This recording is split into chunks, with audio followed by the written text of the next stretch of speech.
Hello, everyone, and peace of Christ to all of you. I hope today we will have a good topic to discuss, and I believe it's very important topic can impact the life of many people. Many years ago, mm, maybe 10 years ago, time go fast.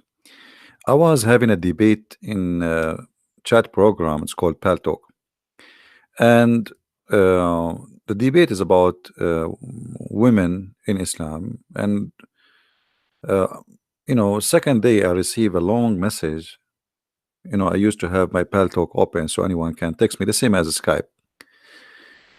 So I received a long message from a woman. She was going to marry a Muslim, and she was nervous about such a decision. And in her message, she's saying that she entered Pal Talk in her wedding day. She was so nervous, and she's waiting for the car to pick her up, the limousine, which means she will get married like in an hour or two. And she's ready to go, and she decided to go to Paltalk. And then she's noticed there's a chat room talking about women in Islam, something like that, women right in Islam, etc. And she entered and she heard the Muslim saying that a Muslim man he have the right to beat his wife. And we have like this Muslim, he was a little bit honest, so he was saying things kind of how it, like, I mean, the way it is, not a fabricator. So this woman, she sent me a message saying yesterday there is something very important happened to me. And she told me the story. I never spoke to her. Actually, I never spoke to her even after that. She sent that message and disappeared. And she said she was going to get married from a Muslim, and then she heard the debate, and she told after she heard that, she called her future husband, and she told him she want to change the date because she is not sure. And she said the second she said that to him, he started threatening her, saying to her, do you know how much this has cost me? Do you know how much I spend money? I'm going to find you. I'm going to make your life miserable. I'm going, to the point he go to like threaten her life. And she said to me, thank you, because look, I just told him I'm not sure, and he's talking like as if he want to kill me. So what if something happened in the future? So she was saying, thank you. Watching your debate yesterday changed my life. Now, many naive people, they are driven by emotion. Emotion, like God, He created us with emotion, and emotion can be good, but emotion, it can be stupid if it is not wise. I mean, you have to you have to walk together, emotion and wisdom. When I do anything in life, like now, let us say I want to go and I like to visit the old ancient Assyrian buildings in Iraq, but it's occupied by ISIS. I mean, this is stupid, right? Let's say I have emotion. Let's say I am an Assyrian and I want to go there to visit my heritage, but that will be stupid. I have emotion, but my emotion will lead me into, I mean, they will kill me there. This is ISIS territory. They occupy it. Now for sure they are gone. But I'm saying that you should not be a fool by emotion. You have always to think wisely, and not only with Mr. Muslim man, anyone. I mean, uh, it's good to be in love. No, nobody's saying love is good. Life without love is useless. But love, not to the point you are a fool. So now, what is the problem with marrying someone he is a Muslim? First of all, we as a Christians, and I don't know, you guys, the one listening, how many of you is a Christian or not, but as a Christians, we cannot marry non-believer, and there is many verses in the Bible speaking about that in the Old Testament and the New Testament. So when you say I want to marry non-believer, when I say non-believer, I mean non-Christian, you are doing something against the command and the teaching and the wisdom of the Bible. Now for you, this is sin, this is not sin. I mean, if you don't care for the Bible anyway, I mean, why you think this is a problem? Then you can sleep around. There's many people, they take off their panty in 2 seconds, yet they claim to be Christians, the same as the Muslims.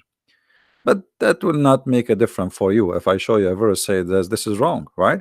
If I show you that you should not sleep around before getting married, then you will say, I mean, yeah, I agree with it, but I do it. Okay, so this is when we say the Bible says is for those who consider the Bible the book of God, and they are really Christians, not a Christian by name, who don't care really what the Bible says. And the Bible says clearly that you cannot mix between righteousness and non-righteousness. Those who have God and those who have idols, those who have the true belief in the Messiah and those who don't believe in the Messiah. The verses is so clear in the Old Testament and the New Testament. But as I said, if you don't believe in the Bible, I mean, who care for you? I mean, you don't care. There's many people, they claim to be Christians, but she have a boyfriend and he have a girlfriend, and they sleep together. Now all of us, we commit sin. I'm not saying this is not sin is sin, but not a lifestyle. When you make it a lifestyle, then that's mean Christianity is not really your lifestyle too. If your lifestyle is sleeping around, don't claim to be Christian. You're just following you are born of parents, they call themselves Christians, and maybe you go to the church just to it's like a social club. So either you follow the Bible or you don't follow the Bible. If you don't follow the Bible, then you are not a Christian at all. You are just pretending, fooling yourself, saying I am a Christian. And I'm not talking about somebody committing sin and then he regret the sin, because the nature of a human being is he do wrong. But a Christian person, when he commits sin, he say to himself, this is wrong, I will fight it, I will not do it. But you make it as a lifestyle, that's mean you don't really believe in the Bible and you don't care. So the Bible is so clear that we cannot really have mixed marriage. We cannot have relationship between a man and a woman. It doesn't matter who is the man and who is the woman. The man is the Christian or the woman is the Christian. Doesn't matter. As long it's only one side Christian and the other one is not, that is not the case to practice, because the Bible says this is wrong. Now why the Bible is wrong, I mean saying this is wrong, we will go into details, and I will try to explain even for those who don't believe in the Bible anyway, because there's many, maybe they are atheists and they don't believe in the Bible, so the Bible is not a problem for them to stop them from doing such a thing. You see, I made many videos before and I said don't marry from somebody from different culture. As an example, I am an Arab, and to make it simple, I have different culture. You like it, you don't? Well, I am born from the Middle East. My family, my parents are Middle Eastern, so I have different culture. What I can do with it? So you marry someone like me. I am a Christian, not even a Muslim. You marry someone like me, and then you expect to have a perfect marriage.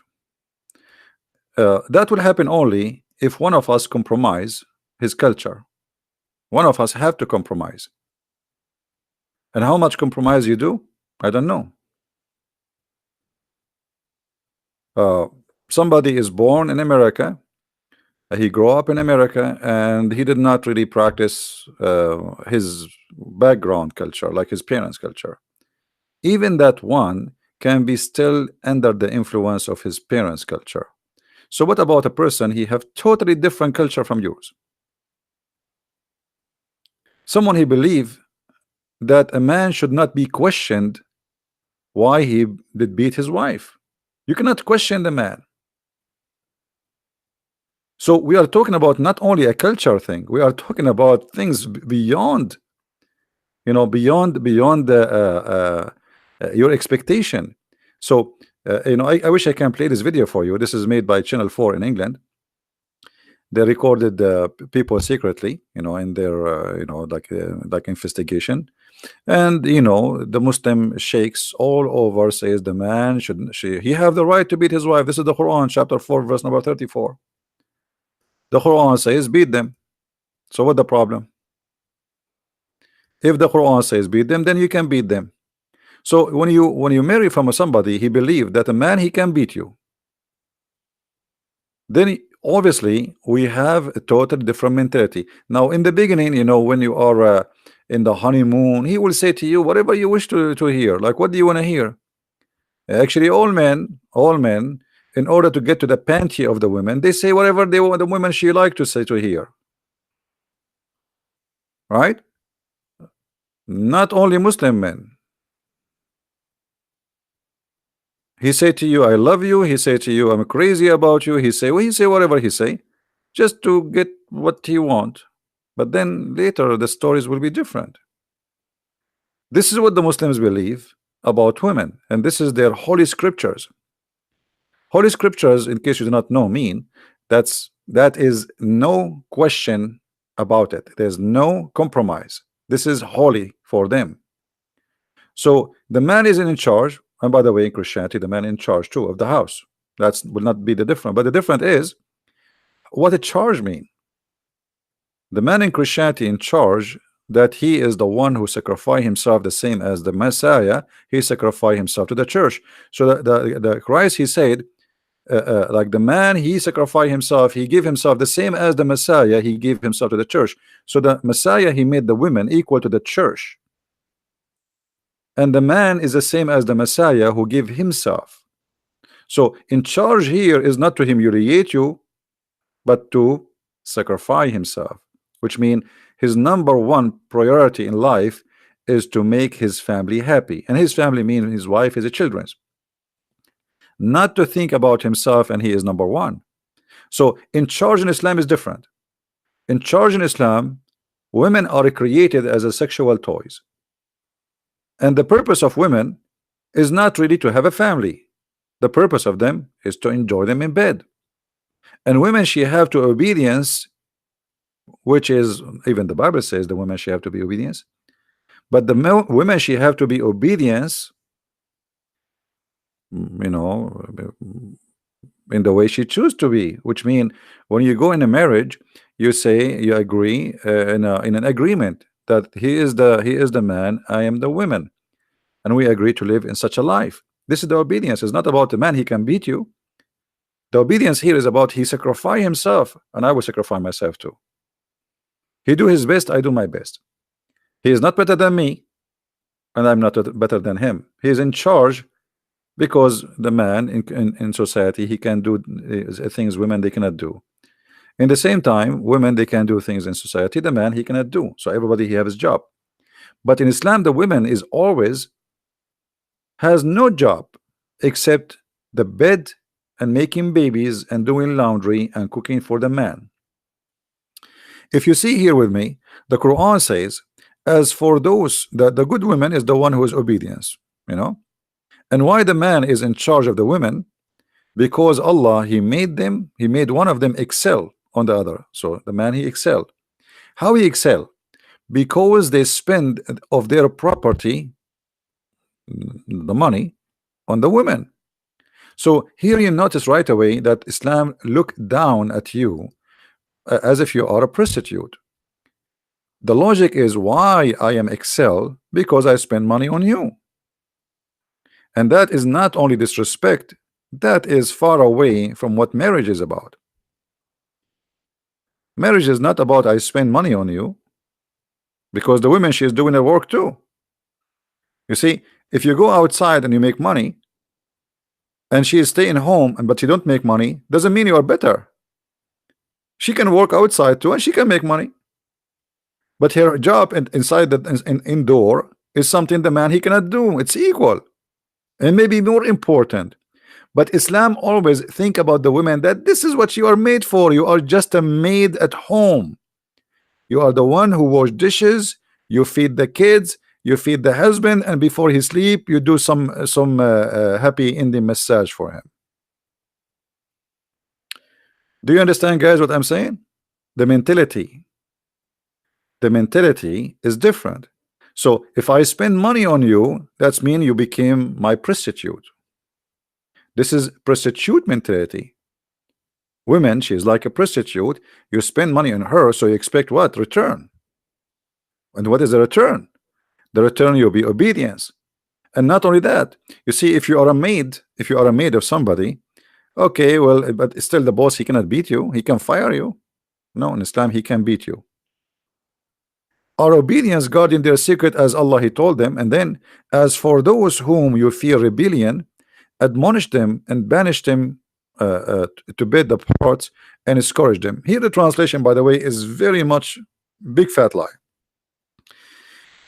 In different translation they say to you first and second, and they add things which is and some of them they say to you beat them lightly, which is absolutely stupid and doesn't make sense. And we know that it's not beaten lightly. You know, we know the hadith where Aisha, she said a woman, she came to Muhammad and her husband did beat her, like even her clothes became greener than her skin became greener than her clothes. And Muhammad, he took the side of the man against the women, as you see here in the hadith.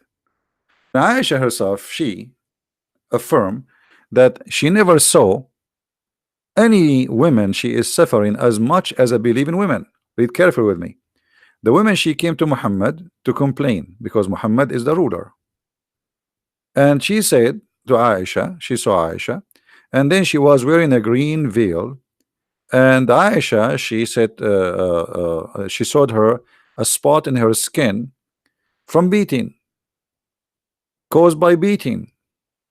And it was the habit of the ladies. Look how the Muslim mentality, the habit of the ladies to support each other, which means this is not right, but this is the habit of the ladies. You know, ladies are women, you know, ladies support each other, support each other. So when Allah apostle came, Aisha said, I have not seen any women suffering as much as a believing women. This is summarized for us the life of women in the time of Muhammad. They have no just life. She never saw any women between the Arab suffering as much as who? As a Muslim women, which means Muslim women is the most of us who suffer. I mean, all of you speak English better than me, and I think the meaning is so clear, correct? So a believing women, she suffer a lot. Suffer a lot from what? Beating. And if you read the whole story, Muhammad, he did not even ask the man why you did beat his wife. Not only that, Muhammad, he took his side, and the man, he did beat his wife because the women, she don't want to sleep with him. So Muhammad, he told her, you cannot do that, which means he took the side of the man. He's right, he had to beat you. And he told her, you have to sleep with him. So Islam promote rape, because if a woman, she is your wife, doesn't mean you can force her into sex.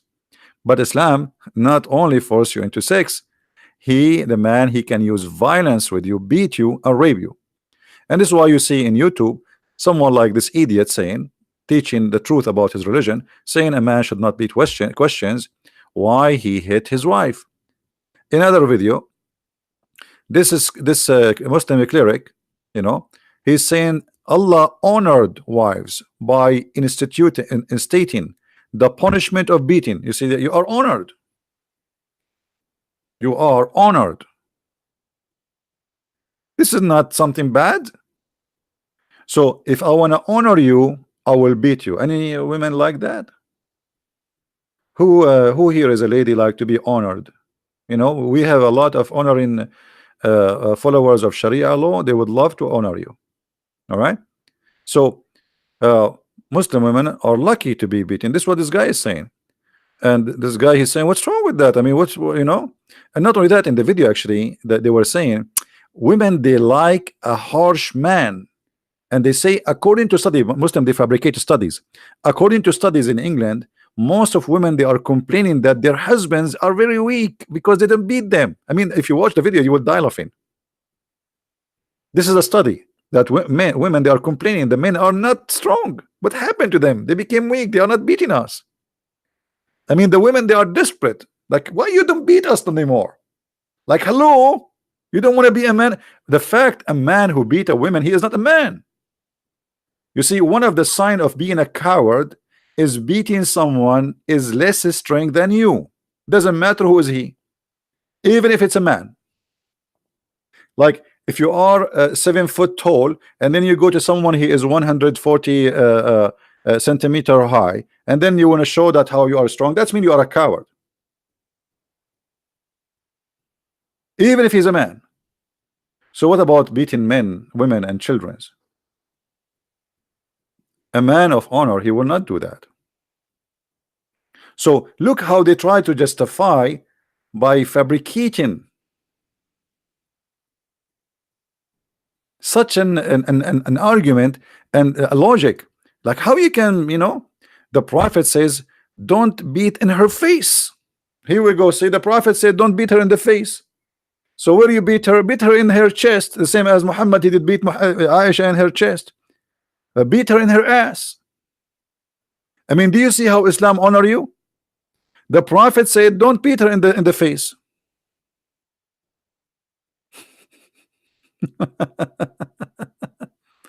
So imagine you want to marry someone believe in this, and then you are expecting, and then you see some people, they are making articles about I married a Muslim. Yeah, we just see in a few years what you will say.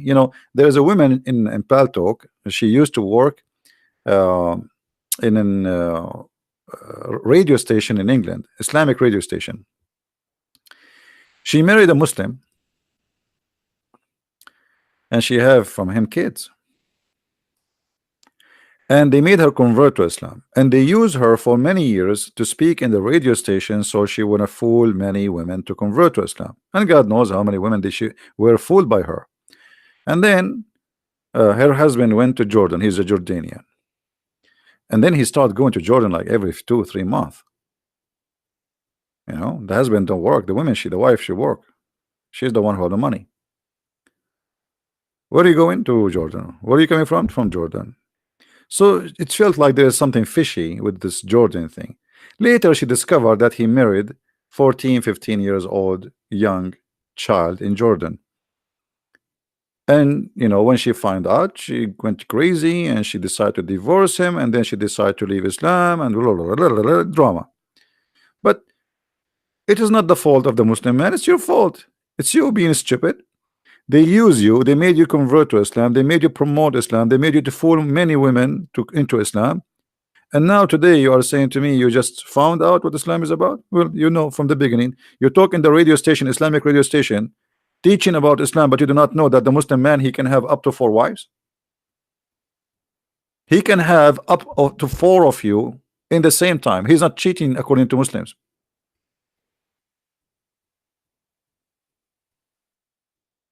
A Muslim, he do not need to cheat in order to sleep with someone else. Islam is religion teach cheating legally. If you do not do it in England, because Islam is not the law of England, he can do it still secretly without announcing the marriage. Actually, there's many Muslim men in Europe, they have 3-4 wives, and then they register them as a single mother, because then she can get the child support. There's no father support. The government will pay, which means the Muslim will have 60 kids, and you, from your tax, you will pay for his kids. There's actually a report on YouTube about a guy, he have many wives in Australia. He lived in Australia all his life for more than 20 years. He never worked for a day. Not even a day. The women, the Muslim women, they get a child support for his children from the government. Everything is for free. Their food, their apartment, their rent, because they are not registered as wife legally. But for them in Islam, it's okay, because for them at the end of the day, the law of the government is not their law. It is a Sharia law. So Sharia law saying that they are his wives, they married in the mosque. So legally he can sleep with them according to Islam. And the government, they have to pay for the children, because the woman, she said, I do not know who is the father. I do not know who is the father. So when you when you talk about I wanna marry, first of all, shouldn't you ask yourself what the word marriage mean? Like you see, guys, here, even in translation, look what the Muslim they say to us. It says here, if you cannot be fair with the orphan, and then they translate saying marry. In Arabic doesn't say marry. There's nowhere in the verse it says marry. It says fankihu. The word inkahu mean F them. F them. And look what the verse saying. I want people to analyze carefully with me. If women who they are seem good to you, okay, by spending from your property, and but what kind of what exactly is that? Like marry a woman, you love her? No, no, no. There's no marriage here. It's just a if in them. If a woman, you think she is good for you, which means she is beautiful, she is whatever. And then look what the Quran says. What kind of women? How many women we can have? It says starting from 2. So if 2 or 3 or 4. If you cannot if 2 or 3 or 4, then you can if 1. And here justice, by the way, is not about being just, it's about being you can afford it. So why in Islam? I will answer you, Kenneth. Why in Islam it says go and if 2 and 3 and 4? Like is it the standard to start with 2? Yes, Islam prefer you to have 2 and 3 and 4, but only it is not likable to have 1. Only the one who cannot afford it, then okay, go for 1. But a good Muslim who is following Allah, he should start with 2 and 3 and 4, because Muhammad, he said he wanna increase the number of Muslims. So marriage here is not exist. This is a sex contract. Now I will go back to the verse. I want to see the question. What if one Christian married to a Muslim woman, then later they have a child is a Christian, later the Muslim women convert to Christianity? My friend, you are describing for me a beautiful story. Most likely is not going to happen. So you are guessing maybe this will happen. What if this is not happen? What if what is the opposite? What if the woman, she was able to make you and your children Muslims? Secondly, who said to you you can marry a Muslim woman? If you marry a Muslim woman, her family, they will do honor killing.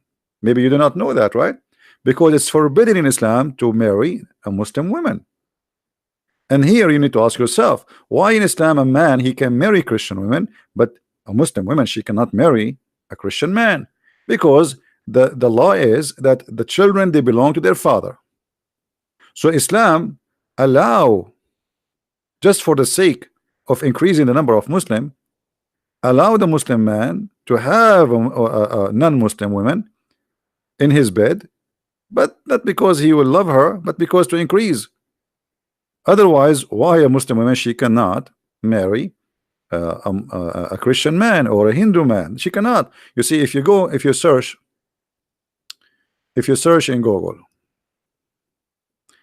Tunisia just left the ban of marrying non-Muslims, but this is the only country in the Middle East did that, because they are trying to they are under the influence of many European many Tunisian, they live in Europe.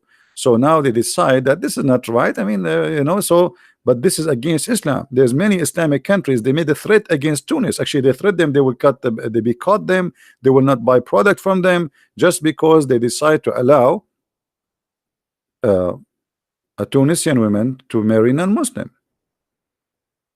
Why a Muslim woman is not allowed to marry non-Muslim? This is Islam Online. You can search on the internet. So the point of marriage here, obviously, there is something fishy. I can marry from you as a man, but you cannot marry. I can marry your sister, but you cannot marry my sister. Why? Oh, because you are a filthy pig, and then if you marry my sister, you will make her kids Christians. I'm a Muslim, I will marry your sister, and I will make her kids good, which is the Muslims, right? So this is the logic. They are not marrying really. It's a agenda. It's an agenda to promote the number of the Muslims. So you will be naive if you think, okay, well, I'm going to marry a Muslim woman, and then the kids will be. It might be the opposite. Actually, most of the time, it's going to be the opposite, because Muslims are very well trained to attack Christianity, and everything in Islam is based on attacking Christianity. So this woman or the man you marry, he is already full of it. All his life he is hearing articles, Quran, the Christians are bad, the Christians are actually, and here, by the way, you will see the hypocrisy of the cult of Islam. How in Islam it says you cannot take a Christians and Jews as a friends, and then in Islam it says, you know, okay, you can marry from them. For the sake of promoting the numbers, they are willing to do so, right? If a Muslim cannot take you as a friend, that means your husband cannot take you as a friend. Let us say you are a Christian woman and you want to marry a Muslim, and you know obviously you are not really too much of a Christian woman because you don't care for the Bible. For the Bible says it clearly, you know, you can go to Corinthians, you will see clearly it says you cannot do that. Oh, you believe, take not the Jews and the Christians for friends. They are friends one to another. And he among you who take them as a friend, he is one of them. He is a wrongdoer, he is an evil. Okay. So now the man, he want to marry you, but he cannot take you as a friend. Guys, are you listening? Did you notice something wrong here? Did you notice something wrong? He is willing to marry you, but Quran forbid him from taking you as a friend. So what are you? You are a, you know, just a sex partner. Islam does not promote marriage. You see, this is why the Quran did not use the word marriage. Let me find you, because some Muslim, they will say, oh no, the word inkahu, it means marriage. Absolutely false. Let me show you the reference.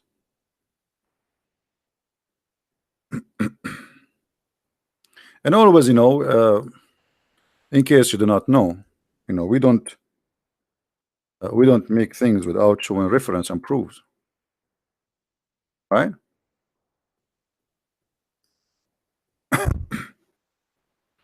Otherwise, talk is cheap, right? Anyone can talk, and talk is cheap.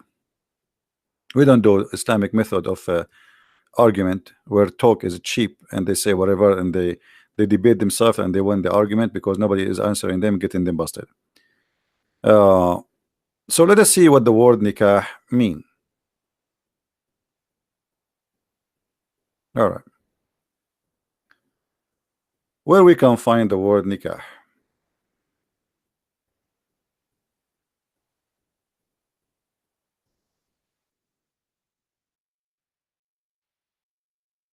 Here you will see what the word nikah mean. Guys, is it clear? Is the screen clear for you? Can you read the text? Let me try to zoom in more.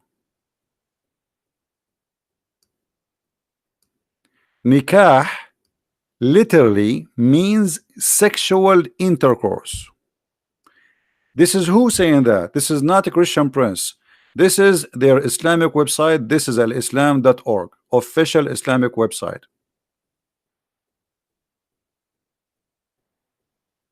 Did we prove it? So what the term the Quran use, which Muslim they claim it's a marriage, F them. Have you ever heard of a God saying go and F2 and the 3 and 4, and if you cannot afford it, F1? He could not even use the word marriage. He used the word F them. So you talk about marriage, they talk about effing you. Excuse my language. Are you getting the point? So not only we have different culture, we have different definition for the relation you are going through. A Muslim, he can divorce you easy because he is not marrying you, he is hiring you for sex. You can go right now and let us search in Google. Give me a second. A Muslim man, he can divorce you by a text message, as simple, as easy as that.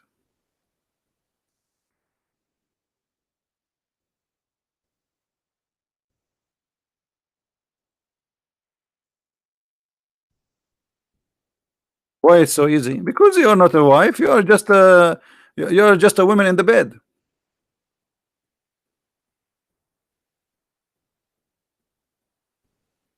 All right, look at the divorce by text message.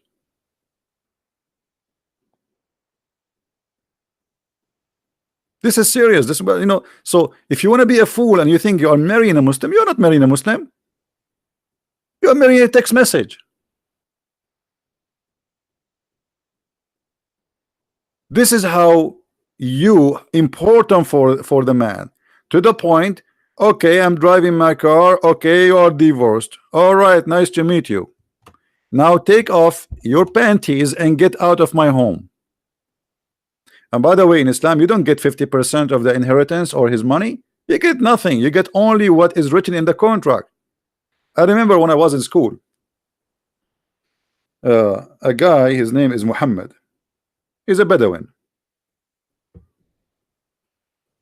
He was upset. Well, we were like very young, like a teenage. So I said to him, what's wrong? He said, the idiot, my father, he divorced my mother. So, well, I'm sorry. Well, what happened? He said, well, what happened? He kept marrying younger.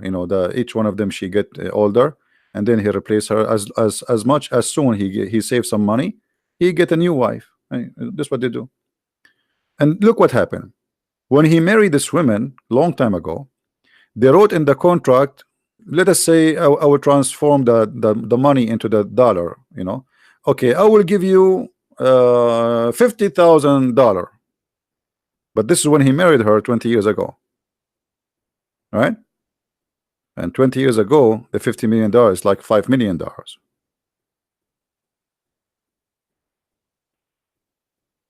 When he divorced her, the money she got from him is what is written in the contract.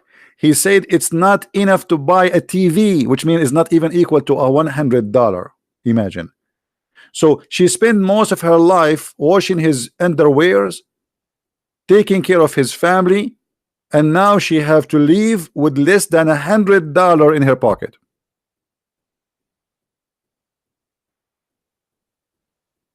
Because this is your wages. You are not a partner. You are not a partner.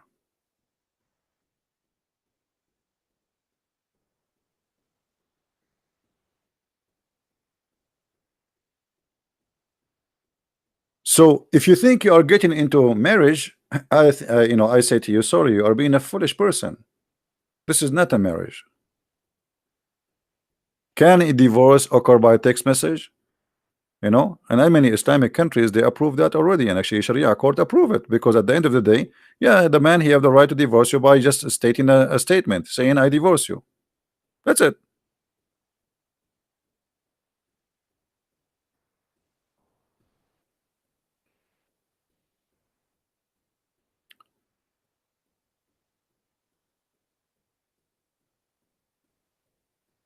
Be serious, guys, in the text, please. Well, what we are talking about is serious, but maybe some of you is taking it as a joke.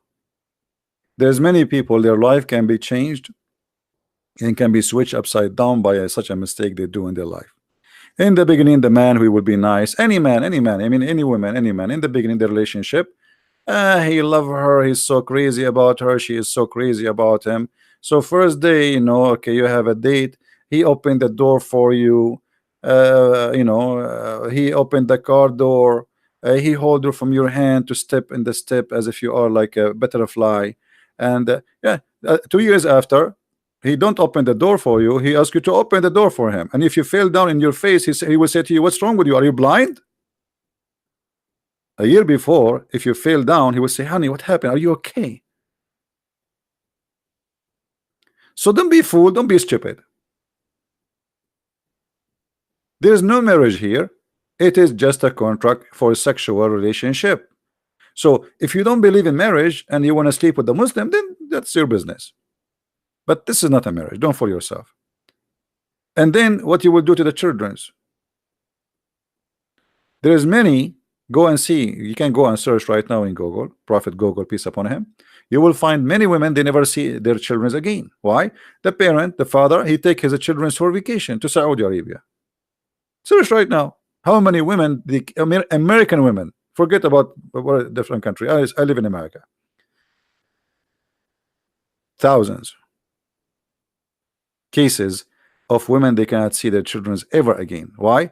Because they take them home supposedly for vacation, and then from there he sent a text message, well, they will stay here. What you can do about it? If you don't believe me, go and search in Google.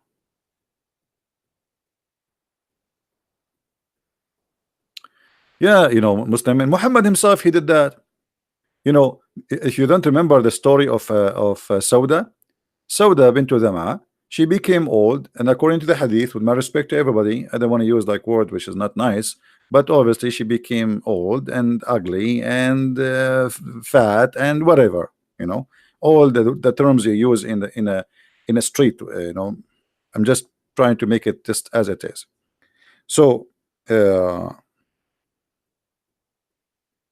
actually, there's a verse about it in the Quran. You see, in the Quran it says, if a woman, if you fear that they are doing the shoes, you beat them. You beat them. But if the man doing the shoes, look what the Quran says. The same act.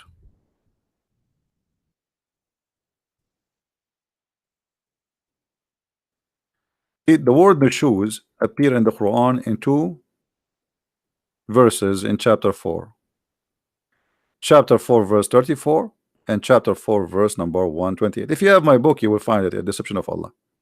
So if a woman she doing the shoes, her husband, he can stop sleeping with her, and this is exactly what he did with Sauda.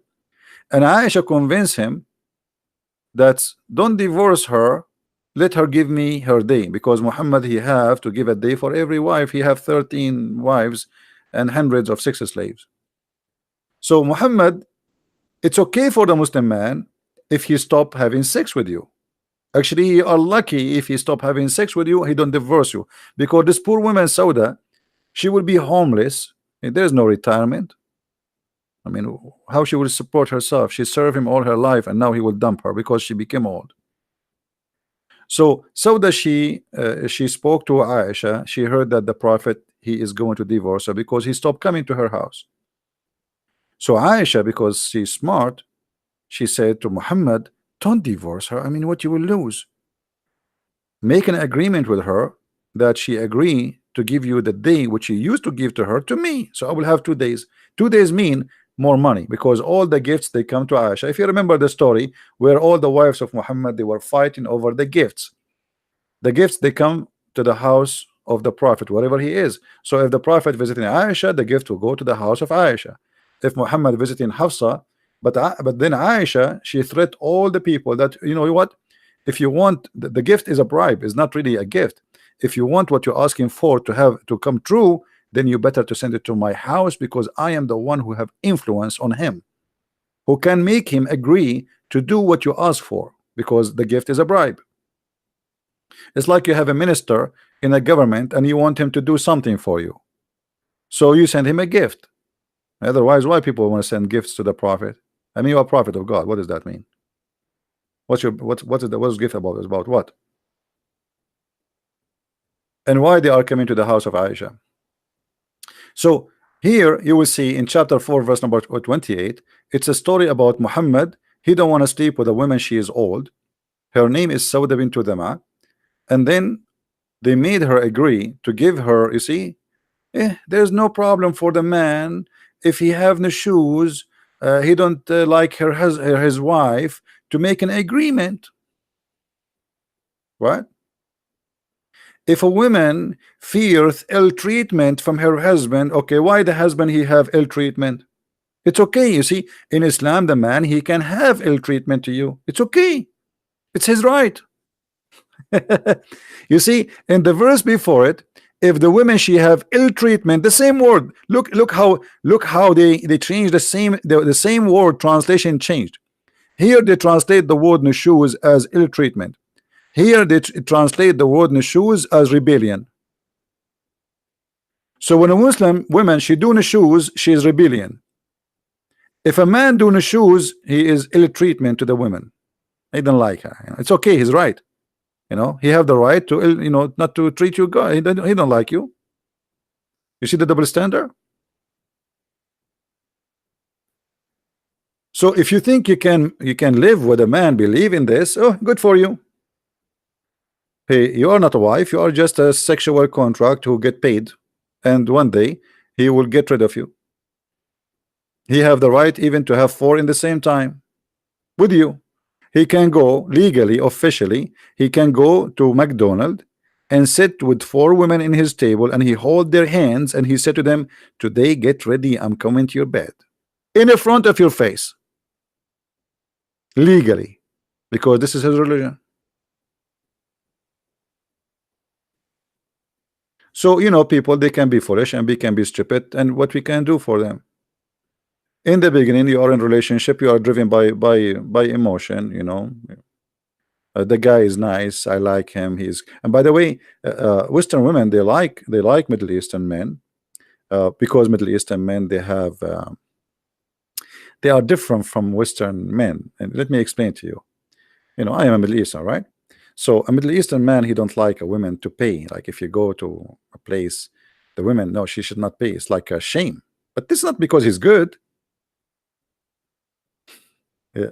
Let me explain to you here how women, some women, they think because the man, he insists he will pay, that's mean he's a good guy. That's not because he's a good guy. That because he is not self-confident. Because in his culture made him believe that if you pay, that means he is a woman. He is not a man enough to pay for the woman. This is the culture.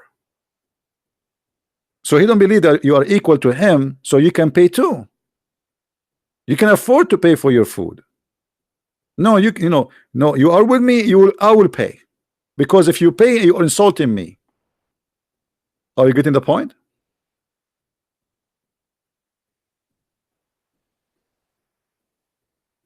Do you guys understand me?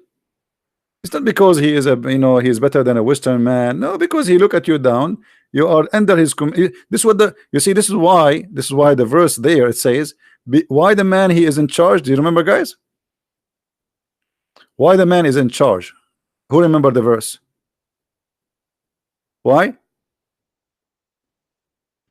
Because they spend of their property.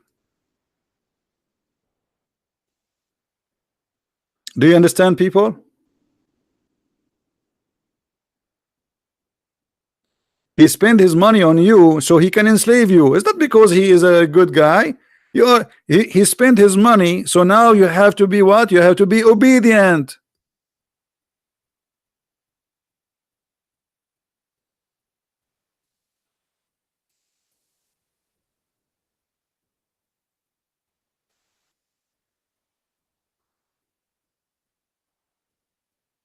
And I'm talking about my own culture. I'm coming from there.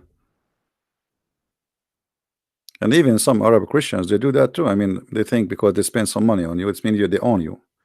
And actually, this is the mentality of many people. They spend some money on you, they think you are owned by them, right? Okay, I paid. So it's like you are doing a service for in return. So that's like a prostitution. And actually, Muhammad, he promote prostitution. If you remember the hadith where it says that أيما رجل وامرأة, any women and male and female, they agree to have sex together for a payment. And the Muslim, look here in the translation, they don't translate honestly. They say to you, look at this translation. Allah apostles said, if a man and a woman agree, and between two bracket, to do temporary marriage. What is that? What do you mean a man and a woman, they do temporary marriage? You know what I mean?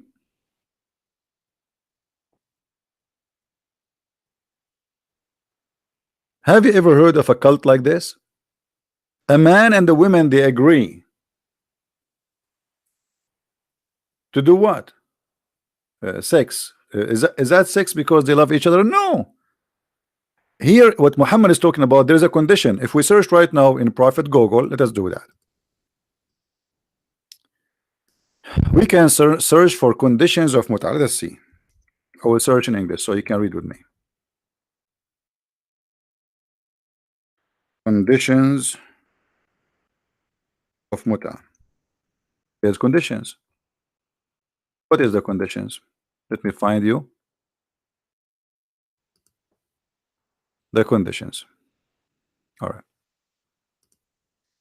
The 4 pillars of mut'ah. This is what? This is Muslim website. Don't say Christian Prince making things up, blah blah blah. I know you Muslim. The funny thing about the Muslims, you bring a cucumber. You make it, hold it in his hand. You ask him, what is this? He say to you, this is apple. Okay, you put it in his mouth. and you ask him to bite it. What is this? This is apple. You make him chew. Okay, how it tastes? Tastes like apple. So you show it to him, you put it in his mouth, still he deny, and he don't want to say, yes, this is what it is. So this is what we do. We show it to them, and still they will say to me, liar. So this is a Muslim website, the 4 pillars of muta. What is the 4 pillars? Of those women who you enjoy, give them their appointed wages. Guys, do you see the word wages? People, women, ladies, do you see the word wages? Okay, here we have an opportunity for you ladies who want to make some money. Who is a lady here? She like to make some money. So number 1 pillar, chapter 4, verse number 24, they have to get paid. It's wages. Okay, get paid for what? In the same verse it says, they see, they did not post the whole verse. It says, for you enjoy it. Okay, enjoy what? It. The woman is not it. You know what I mean? When you say you enjoy it, okay, enjoy what? Do we call women it? What do you think, guys? What is it? That goes to what? Her vagina. For you enjoy it, you pay her wages. Let us go to Quran chapter 4. You see here they post for us little part of the verse, not the whole part. Let us go to chapter 4, verse number 24.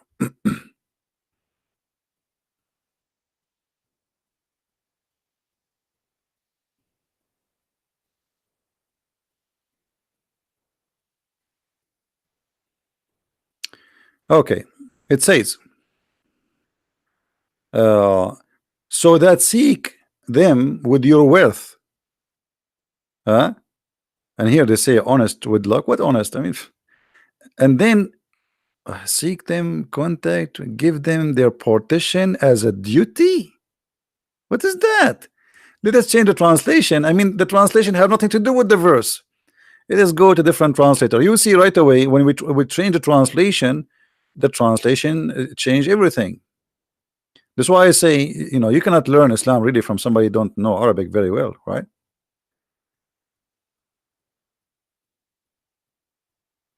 Yeah, the word for marriage is zawaj, zawaj. This is the traditional language word, Okay, or they say the official one. And here you will see, okay, seek marriage by money. Bridal money given by the husband to the wife in the time of the marriage. That's not true. And look, from your property, desiring chastity, not committing illegal sexual intercourse. So those of whom you enjoyed sexual relationship, give them their wages. So you see here they try to fabricate the translation, but we get the point. So when your money is due, when the money is due to the women, here it says in Arabic, for you enjoy it, enjoy her vagina. Here in the translation they translate it as what? You enjoy their sexual relationship, because they're trying to hide the ugliness. Enjoy it, it goes to enjoy their vagina. So because you enjoy their vagina, you have to pay them. This is why a Muslim man, if he marry a woman temporarily or not temporarily, he don't enjoy it, he don't pay. Do you know? Let us say, because okay, I have a contract with the woman. She's supposed to have a contract, sexual contract of being my wife, but she did not go to the bed. Then I don't have to pay. So the due is due only after she take off her panty, and then we enjoy it, and then she can get paid. Now we go back to the Muslim website. So here the first pillar, that you have to give them their appointed wages because you enjoy it. And now look, guys, read carefully with me. I'm not the one who's saying that. I'm not the one saying that. This is more in the front of you. All right.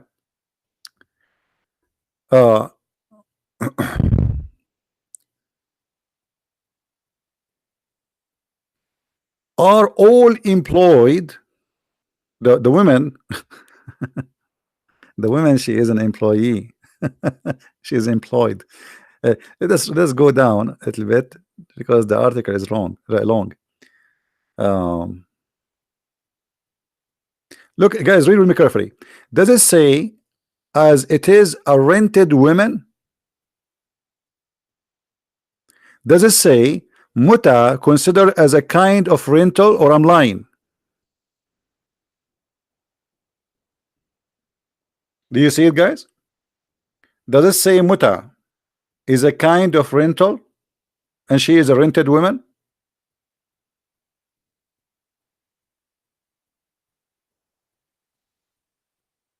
Who is a Muslim want to say something to us? Who is a Muslim want to say something to us? Rented women? So you want to marry a man, he believe that you are rented women? If you tell me that your husband he don't believe, so why you call him a Muslim then? Why he claim that he's a Muslim? Why he call himself a Muslim? Okay, call yourself Hindu. Say I'm an atheist. The second you call him a Muslim, this is his belief. So stop being stupid. Rented women. You are not a wife in Islam. You are rented women. I hope those who make videos, I mean, out of my videos, they can cut the videos and make it short and, like, you know, cut this part and show everybody. And maybe I should make a short video about this topic, rented women. Maybe tomorrow I will make a video about rented women. So where is the marriage? Where is you see, marriage in Christianity is a holy relationship. Marriage in Islam does not exist. You are a rented woman, and you get paid for what you are rented for. That's why the man, he can text you a message and he divorce you because you are just an employee.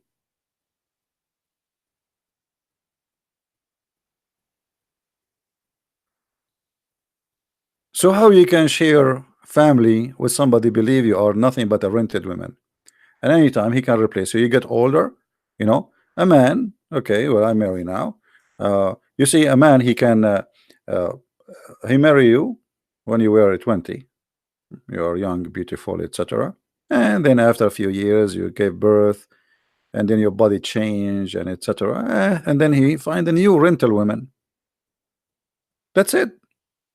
The only reason for a Muslim man to stay with a one woman if he cannot afford it. That's what the Quran say, not me. Correct? If he can afford it, he have the right to replace you. Like now, there is a bigger TV and a 65 inch, 70 inch. Why you want to stay with the one is 20 inch? This is the mentality. So how we can consider this as a marriage?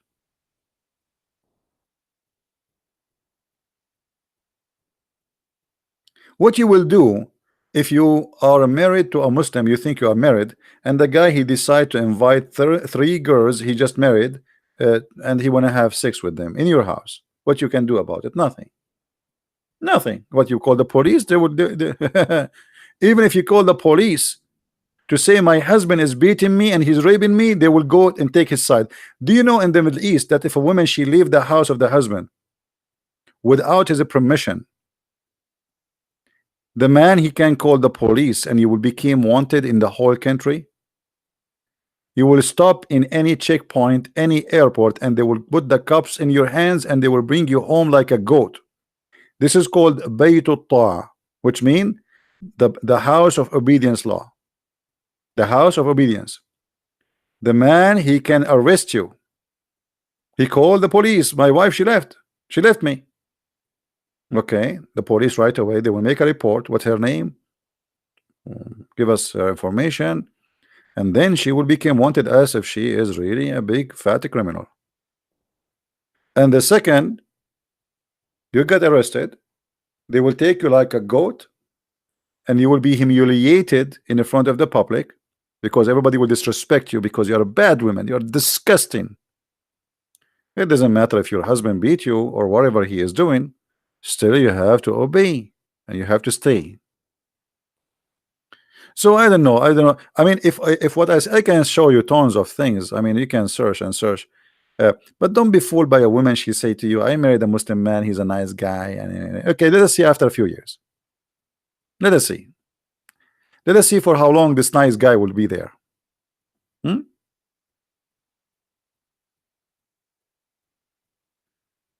Uh,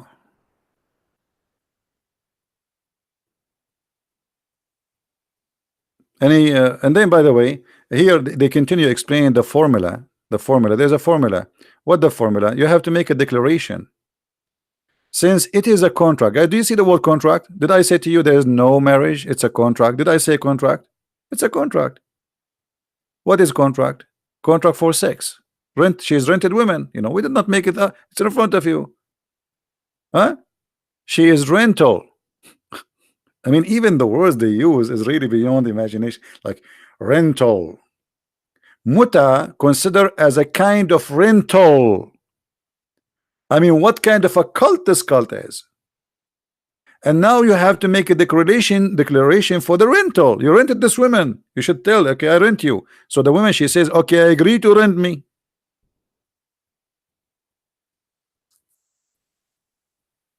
Hmm?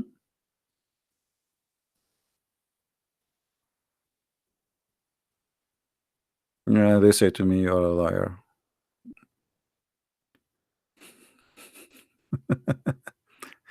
In the definition of rental,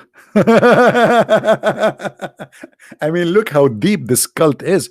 They want to give you now the definition. Okay, they told you now the wife you get, she is a rental. So shouldn't we tell you what rental mean? Definition for it. All right.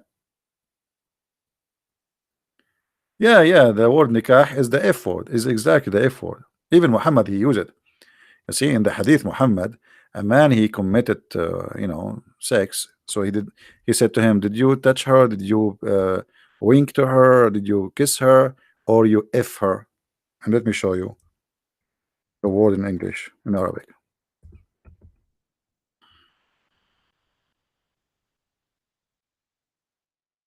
All right, here we go.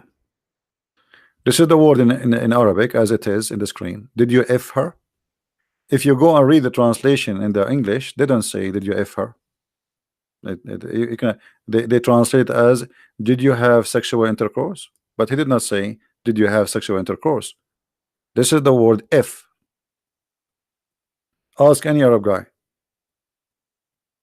Did you F her?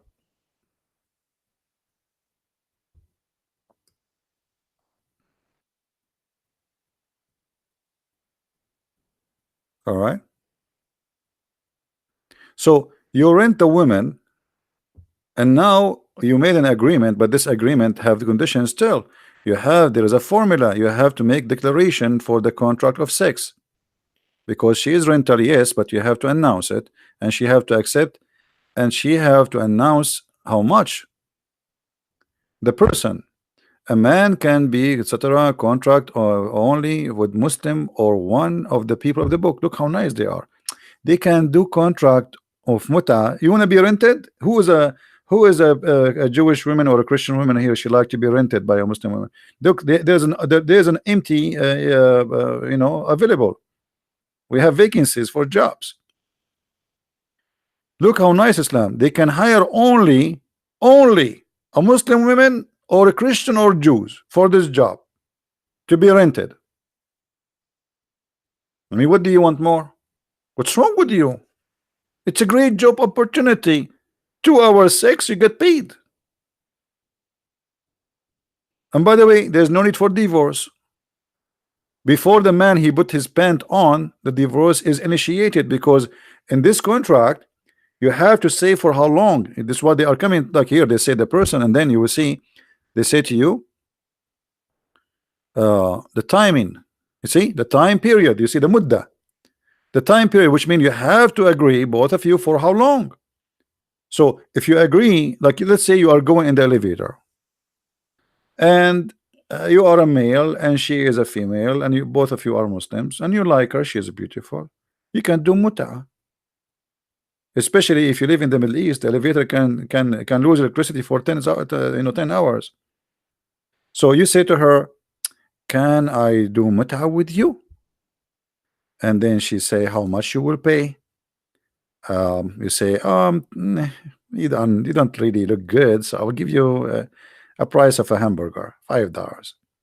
And then you have to say for how long. You see, Islam is it's a very decent religion. You cannot just say I want to have sex with you and I will pay you. No, you have to say for how long. And then the women, she have to repeat after you, and she say I agree. Read with me, guys. Read for me. I'm not saying that. This is in front of you. Imam was once asked if it's possible to conclude a contract of muta for 1 or 2 hours.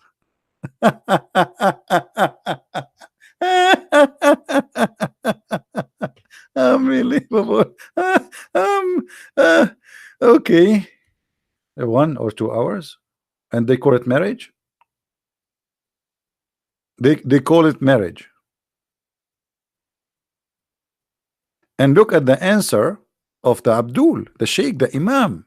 He says no time limits, which mean you can make it 2 hours or 1 hour, doesn't matter. You can make it 15 minutes. You can make it a day. This is a decision you make. All right. So Sheikh Al-Ansari in all the hadith indicate that it's principle for the agreed upon time period either to be joined in the moment or concluding a contract to be postponed. Not now, I'm busy now, so our muta will start tomorrow at 6 o'clock. Unbelievable. I love it. You want to contact me, people, they will post my Paltalk. You can contact me there. So I mean, you want to marry a Muslim? Go ahead, good luck. You know, for me, I do my duty to share my knowledge and foolishness. And here now the payment, they call it the door. By the way, it's not called the door. It says the ujur, the wages. Even in their translation, if you go up, it says wages. You see what door? Wages. It is literally wages. It's what the Quran says in Arabic, ujurahun. So after all of this, you discuss how much the money she will get paid. The contract must mention a door of known, the wages of a known property, whether in cash or kind of whose amount is safe from increase or decrease. Like, come on, we have to make an agreement. I will give you 10 watermelon. Those 10 watermelon is for you if you take off your panty.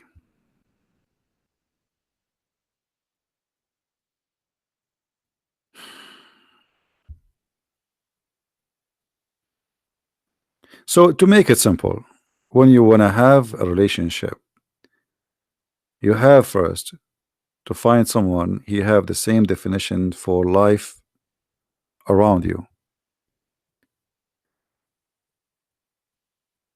Definition, very simple. I mean, when we say this is right and this is wrong, what is right for him is very wrong for you. So how you can marry this man?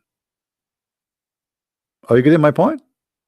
In order to have a relationship, to live together, even if you are a believer or not believer, this is your business. Maybe you're an atheist, but living with somebody, you have to reach an agreement. In the beginning, a Muslim man, he will say whatever you want. Oh, don't worry, I am very open-minded. You can wear a short skirt. And slowly, he start putting pressure on you, but being aggressive on you, showing you he don't like what you are doing, so he will force you to change the way you dress. And after that, he will ask you to change the way you talk. And after that, he will ask you to convert to Islam. So what was calling himself open-minded, he will end to be something else. But anyway, I think there's many women, they like to be rented, so it's a good opportunity, make money. You know, I remember once a stupid woman, and I'm sorry to say the word stupid, but she is. She contacted me in Paltalk, and she said she married to an old guy. I think it was in Kuwait, very old man. He's like 95, 97 years old, and she is in her 20, 30, something like that. I forgot the details really. This is a long time ago. And she said to me, according to Sharia law, how much I will get if he die. Stupid woman. I told her nothing. She said, what do you mean? I said, you are not a Muslim, you get nothing. In Sharia law, a wife, she is not a Muslim, she inherits zero. Totally zero. And by the way, even if you inherit nothing anyway. I mean, maybe he's rich, but still, you have many wives and you have tons of children. The male children, they will have the big portion of the money, and then the wives, they will get a little anyway. But because you are not a Muslim, you will get nothing.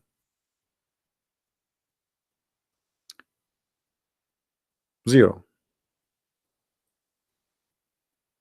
A non-believer cannot inherit a believer. That is an Islamic law.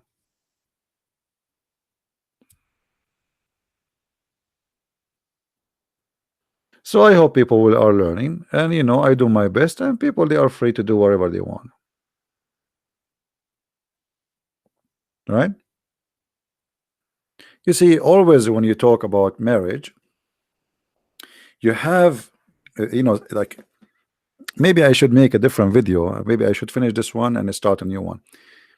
You see, the problem is most of men and women, they are not mature. I will try to explain to you with my limited English, because this is a very deep topic, and sometimes a lot of time actually I find I mean, I want to say things, but I don't know how to express it because my English is not really too much helping me. Maturity is not about you look like a male and you have a male private part and you can have orgasm. And same for the women. Maturity is not about you having breast and but a human being is very silly and very shallow. So they go, usually people, they meet maybe in nightclub or a place, and the guy is cool, he gave her a drink, and he is funny and he is cute, and then next we go to the bed, and even I did not ask him his name yet, and then supposedly they have a relationship. I mean, this is the most stupid thing often happen between people. So you meet a man, and then supposedly suddenly you say, you know what, I cannot really live without you. We want to get married. But still you know nothing about this person. He know nothing about you, because all the interest in the beginning, it's about having fun. What it's called relationship, like friends with benefit, and then the friend with benefit become marriage. But you do not know him yet, because you never have a serious discussion, you never have serious topic, you never have serious life. You have fun life. We go to the club, we go to the dinner, we go to the picnic, we go, and Fred is inviting her here and there, so it's fun to be together. But this is the fun part. And then when you get involved with real life, then you notice that this person you get married from is not what you think. He's far away from your dreams. But he was the same as before, but because you were a fool and you never asked a serious question before, you were busy asking him what music you like, which actor you like.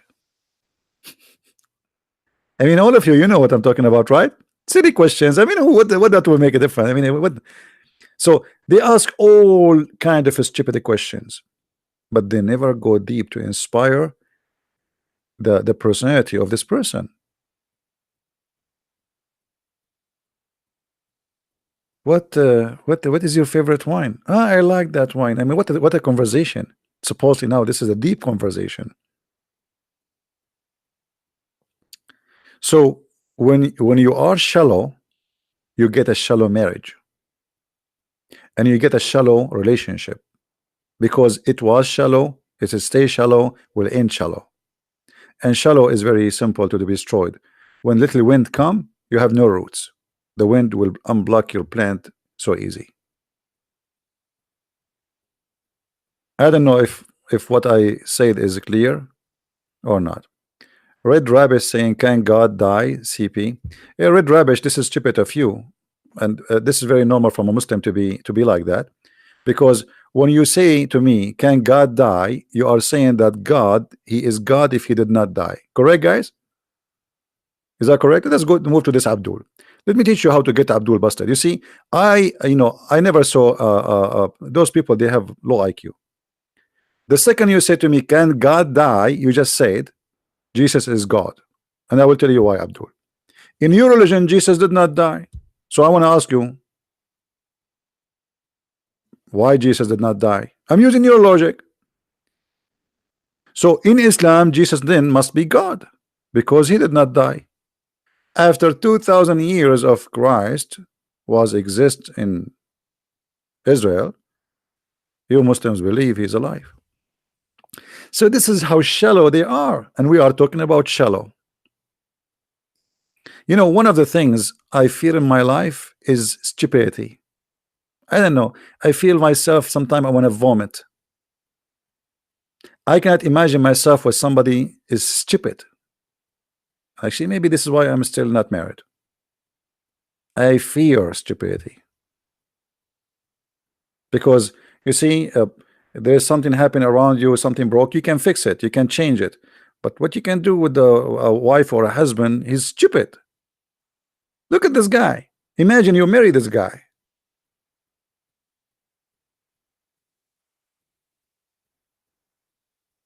Imagine you marry a guy who have little brain like this. Jesus, how Jesus can be God? Can God die? You Abdul, you Muslims, you yourself, you believe that if a human being he die, he will be tortured in the grave. Now I want to ask you, you are dead and you will be tortured. Stupid. You are dead. So how you believe that a human being die and that will make him not God, but yet he is dead and he is going to be tortured? And not only that, there's 99 snakes have 9 heads. They will go inside your anus. I don't know how big your anus is, but I would like to see how big the garage will be in the judgment day.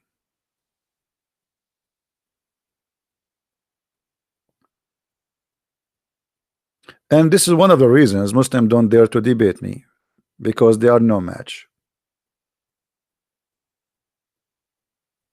They are shallow in their knowledge, shallow in their thinking, and shallow in their you know, the way they present even their case, right?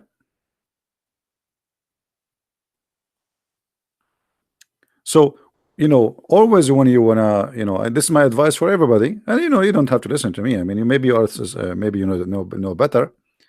I'm not here to tell you what to do. I'm just sharing my opinion that don't be shallow when you meet somebody. Otherwise, you will have a shallow relationship. Even if he is a man of God, even if he's a Christian, so what? You have to go deep. You have to, you know, like ask serious questions about serious matters. Even speak about politics. Even speak about issues happening in real life. Don't waste your time talking about the music and you know, serious stuff. And you know, I mean, that will not take you anywhere. You have to really to see how much you both, how much deep you are, and how much you are in agreement or disagreement, and what is the biggest disagreement between you and how serious it is. Same as what is the biggest agreement between you and how serious it is, right?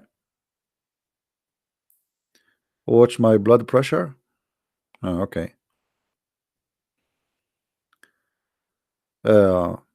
So this is my advice for everybody. Don't go by the look. There's many people, you know, you know, when I was a kid, I was a teenage, and then I saw a girl. She was so beautiful, very, very beautiful, and I want to talk to her. You know, a kid, like a teenage. I don't know. I was like maybe 15, 16 years old, and all time I'm talking about her. Like tomorrow, I'm going to talk to her. Tomorrow, I'm going to talk to her. You cannot believe how beautiful she is. And then the second day come, and I decide to talk to her. And I went, and the second she start talking, and I saw how silly she is, I could not believe it. Even at that time, I'm just a kid. I could not believe it that I wasted the day yesterday thinking about how I'm going to make an excuse to talk to her. Silly, stupid, you know, shallow. I mean, she's so beautiful. So beauty can disappear. Beauty disappear fast, and that is natural to happen. So it can disappear because the person start is, you know, talking ugly, acting ugly, being bad. You forget about the beauty. The beauty is something you see first impression. You will be impressed by it. Okay, she is so beautiful, or maybe he's so handsome. But then after that, you don't see that. After that, you see just the person, whoever he is. The beauty will be normal. Even a person, like in the language today, they call someone is beautiful, somebody is ugly. But I don't believe in that, because ugly can be beautiful too. So you see someone first time, oh, he don't look good, but you start talking to this person, man, this person really good to talk to. I enjoy his company or her company. So the beauty in the beginning maybe attract you, but it can be fake, and it's, you know, it will later will destroy your life. So try to be more deep and not to judge, as you know, as they say, you know, you judge the book by its cover. And there's many people actually, they buy the cover of the book, they don't buy the book. This is why if you go and watch TV, you will see a bunch of girls wearing short skirt. You know, I don't see any women there. She don't look good. I mean, look at them. Open Fox News. What is that? It's like a show in the morning. A bunch of girls wearing very short skirt. They are blonde and they are tall, and they are, and even their teeth is perfect. Their eyelashes is like an umbrella. Their hair is wow. I mean, and their smile is there even before there's a joke. Fake smile, fake face, fake, because people, they learn to be fake. They like to see something fake. You know, we used to this culture. Fake is appealing, right? Fake is appealing. And by the way, maybe if you stay, like if you talk to me in person, you will not like what I talk, because I'm a serious person, and I can be very funny too, but still you will not like, because it put too much pressure on you. You know, because even my joke is going to turn to be something will make you think, and thinking is very, I mean, it's not good for many people. Why I want to think? I mean, thinking? Why I want to think, right? And you know, sometime foolish person, foolish man, they will be perfect with foolish women. Try to find your match. But the problem then, foolish man, foolish wife, we will have foolish family. That will be a disaster. Right? Anyway, uh, you got to give people chance. You cannot automatically assume. No, I'm not. I'm not. Did you guys? So this is what you understand from me, Mika? This is what you understand from my speech? Okay, let me tell you what, Mika, you did. There's a Saudi guy. He went to a class about philosophy. An Arab guy like me, you know, and we are Arab. We are very good in philosophy. We are the one who made philosophy, actually. Just joking. So the guy, he went to the class to learn about philosophy, logic. The class that day, it was about logic. So the Arab guy, like me, let us say it's me, so nobody will feel offended, said to the teacher, "What is logic?" The teacher said, "Well, logic is to know something from something." The guy, he said, "I don't understand. What does that mean?" He said, "Well, I will ask you a question now, and from that question, we will see how we can find more information about you." I said, "Okay, that's interesting." So the teacher said to the man, to the student, uh, "Do you have chain in your home?" Chain. The guy, he said, "Yes." He said, "Uh-huh. Now, as long you have a chain, that's mean you have a dog." The guy, he looked at the teacher like, "Wow, yeah, true. I have a dog. How you know?" He said, "As long you have a dog, that's mean you have a big yard, you have a garden." He said, "This is true. Yes." He said, "As long you have a chain, you have a dog, you have a yard, and garden, that's mean you have a nice house, big house." He said, "Yeah." He said, "As long you have a dog, you have a chain, you have a yard, you have a big house, that house need a lot of care, and that's mean your mother, she is a very good woman taking care of the house, such a big house like this." The guy was like, "Wow." And now what he learned, that because of the chain, he was able to learn that his mother is a good woman. Logic. So now this guy, he want to practice the logic which he'll just learn from the teacher. So a good woman, according to the logic, can be known if you have a chain or not. So he went in the street, he said to a guy, first one he met, hey, do you have a chain? Do you have a chain? The guy, he said no. He said, okay, your mother is a whore. Because his mother, she don't have a chain. This is what he learned from the logic, and this is what you did make in Mecca. From all the speech I made, you come to the conclusion that I was talking about the chain, and the one who don't have a chain is a. Take it easy. Change your drink.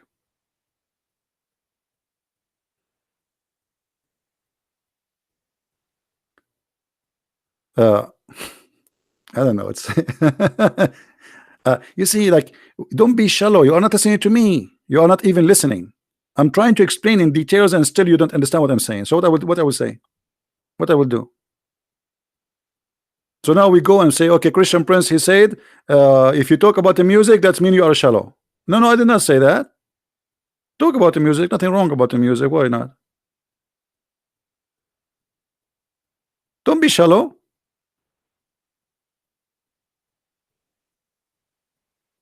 We are saying you have to dig deep and try to understand the personality of the person. Ask about something serious. Speak about divorce.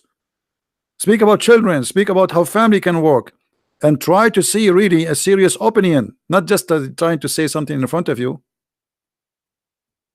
Talk about a person who have a problem. Let's see what this opinion of this guy about this problem, how he will solve it if he was in the case, and then you will know what he would do with you if both of you became in such a situation.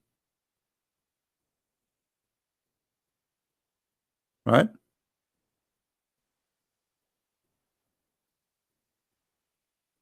Yes, Princess, she is asking. Oh, this is not for me. She is asking if a Muslim is, if the Prophet he came to your house and he liked your wife, what you will do. Actually, according to the Muslims, according to Sharia law, if the Prophet his eyes fall into a woman and he like to have her, the husband he must divorce her immediately. I'm married? No, thanks God, I'm not. All right.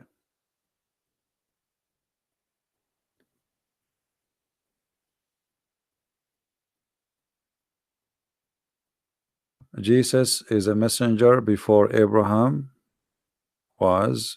I am Jesus. Y'all gonna convert me? I don't know what Enzo is trying to say to us.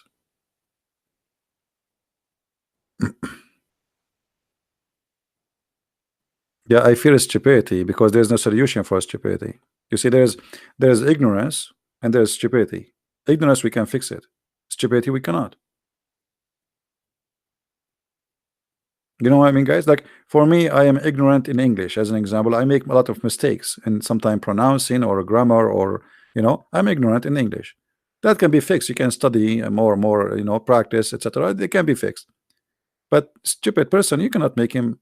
Like in China, they say he left as a donkey, he never came back as a horse. How you can make a donkey a horse? You cannot.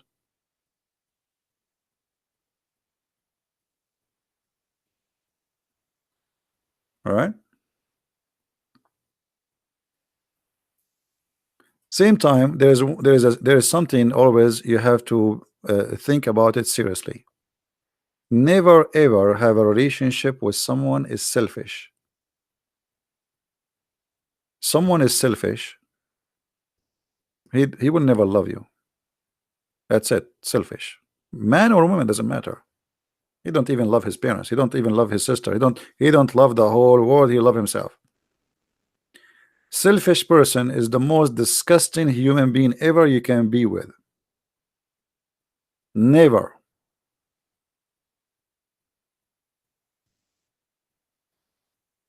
Never ever be with a person he think about the whole world as me. Everything is about him or about her. That will be one of the biggest mistake you do. Someone he believe I love me. He will never love you. She will never love you. They are selfish. And there's many ways to know if a person is selfish or not.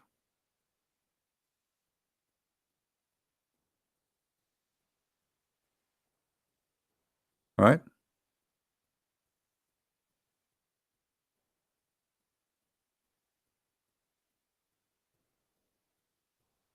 And I'm not saying anything to insult anyone. I'm just sharing with you what I believe. Take it easy. This is why I say the way I talk sometimes it can be um, harsh in some people, but the one who really try to help you is the one who will speak harsh to you, not the one who say things you like to hear. uh, this is the problem in this life. People, they say to you things you like to hear, right?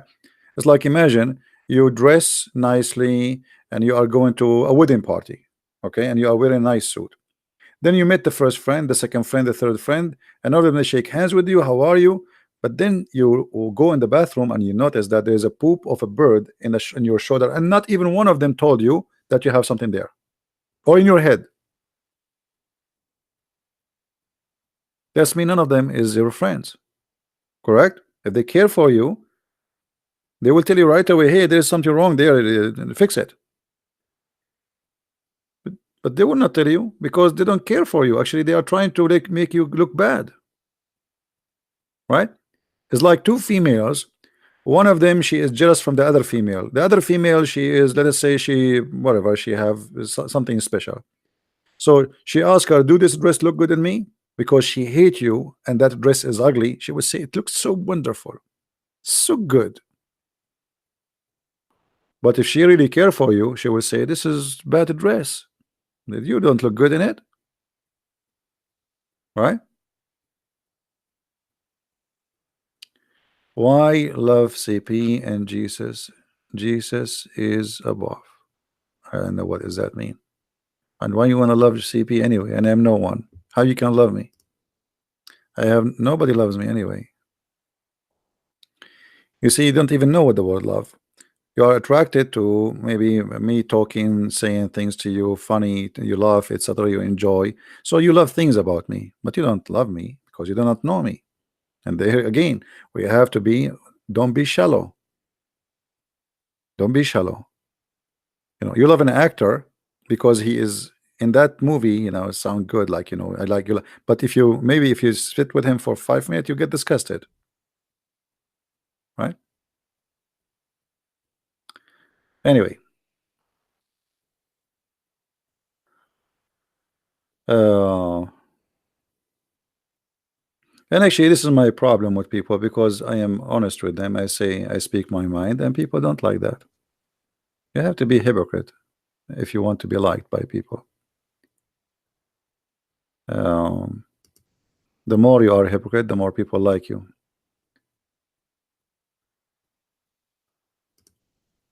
That's how life is.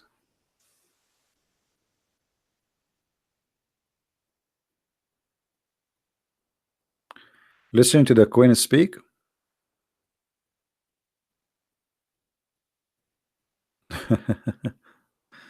Don't make me speak now about the Queen and her family, corrupt family. Anyway,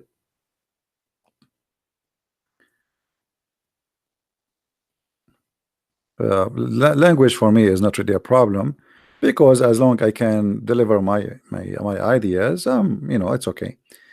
For sure, I wish I can, like, my skills is better because a lot of time I find myself very limited. I'm using, like, maybe my English is comparing to yours, you guys who they are born in the West, etc. Maybe I'm like 3% to you in the ability of talking, expressing yourself. But imagine, even with my 3%, still I can make the discussion come to be clear. I mean, mostly, right? So even though it's very limited, still, thank God, it's working. Yeah. I am an ex-Muslim. No, I'm not. I wasn't. I never been stupid to be a Muslim for a second. How you can be a Muslim? How somebody can believe that God will make your penis endless? I mean, this is not even smart. Okay, you are 6 foot tall, and then your penis is in China. Okay, and you will be lucky actually if your penis did not go in the jungle of Brazil. Do you know what they have there? Those ants, they will eat it alive. They will think it's a sausage. So I don't know how a person can be a Muslim. I don't know how you can accept such an idea. I mean, this is silly. A human being is very shallow. Or what if your penis go in the Amazon River and you have those fish who eat what they call them? Those fish, scary fish. Man, I don't want to think about it. This is very painful. In a second, it's going to disappear, and Allah will make it longer, and it's going to eat it again, and Allah will make it longer. Right?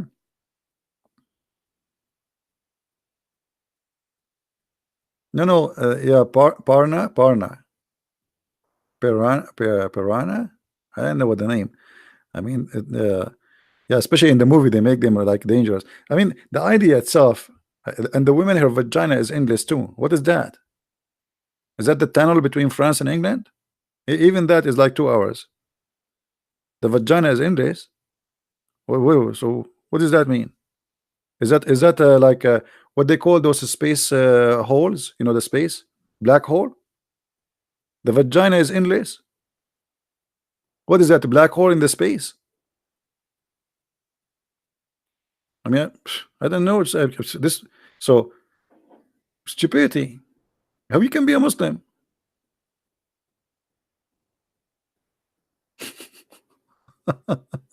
Yeah, because in Arabic it says ذكر كالنخلة السحوق and وفرج يسع ذلك, which mean a vagina which fit for that. It's endless. As long the penis is endless, it says the vagina fit for that endless penis, so it have to be endless too.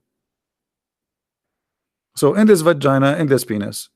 Okay, so the black hole in the space, now we know where they are. They are there. Women, they have them, right?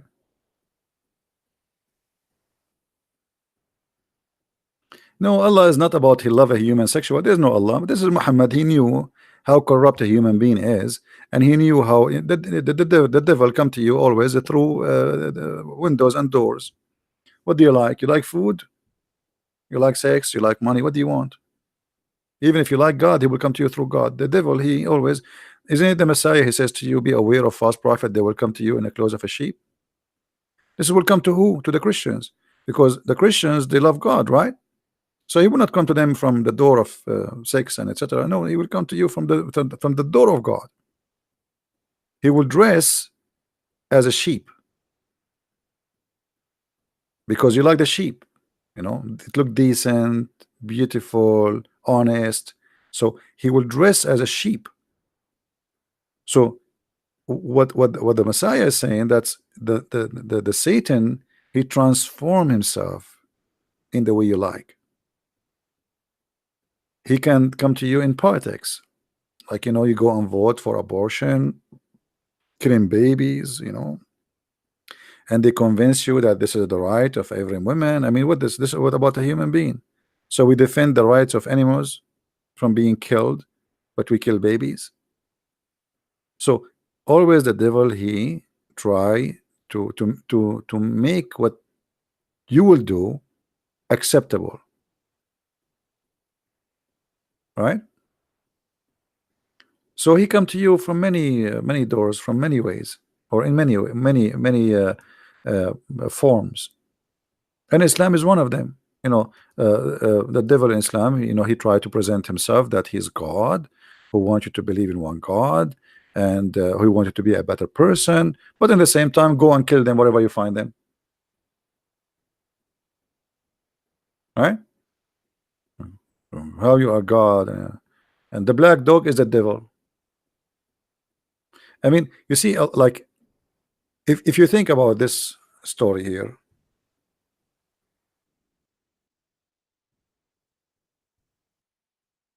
are you guys enjoying the night with me here? And maybe there's the people who they are in Asia, they are like it's morning for them.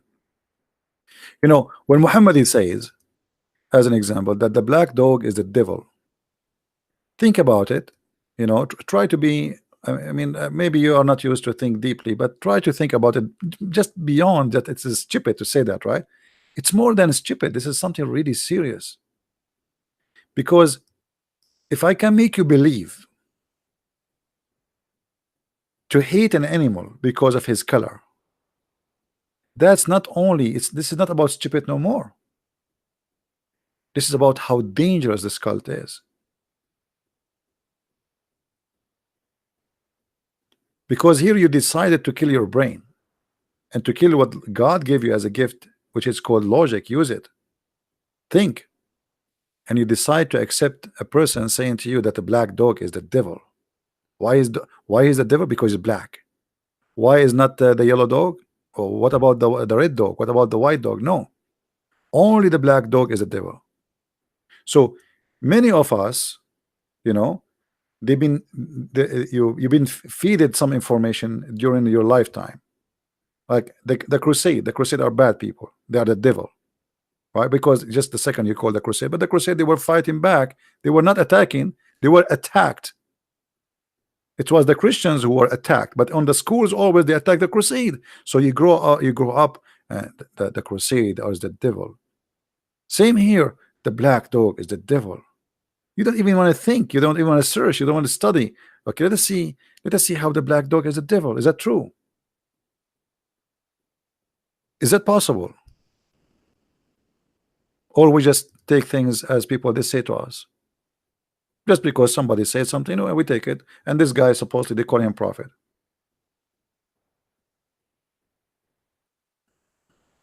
right?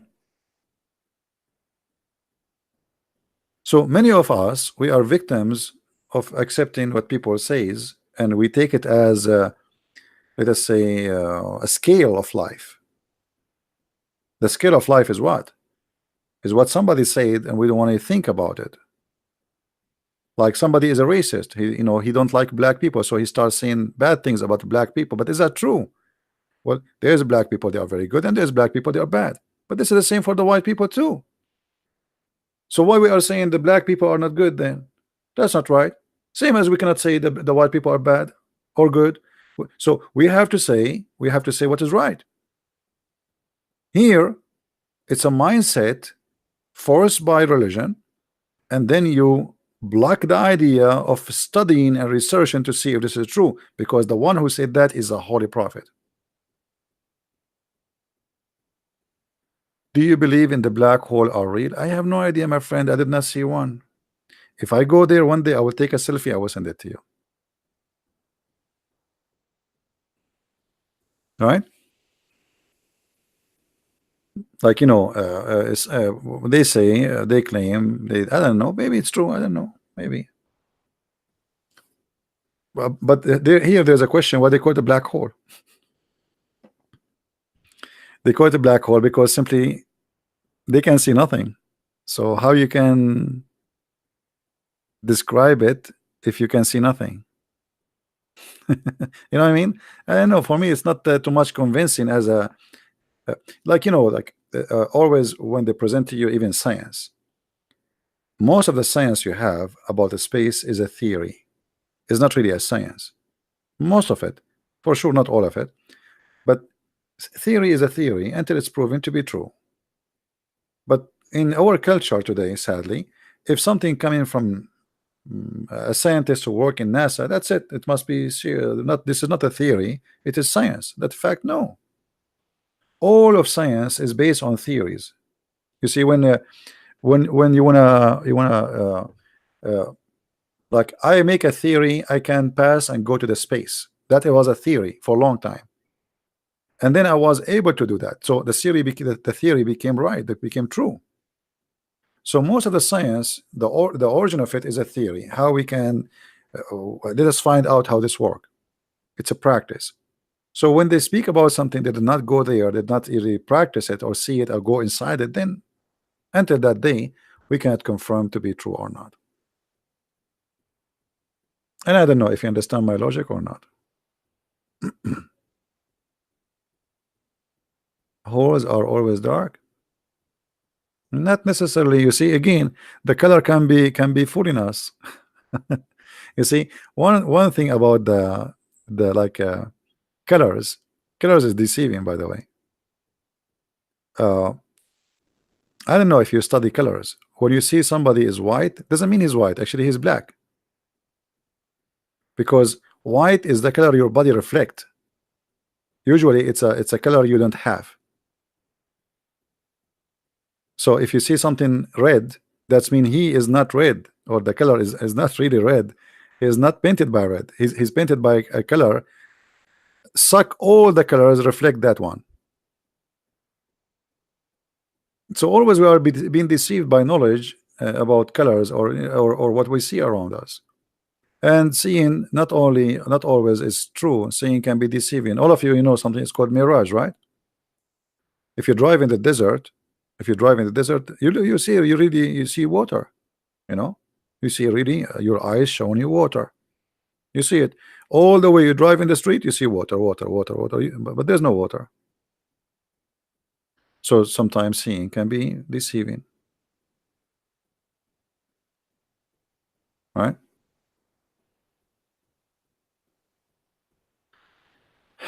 People wish to call Zakir Naik. Well, if we call Zakir Naik, he will talk about the black holes and the space and then he will he will convert you to Islam.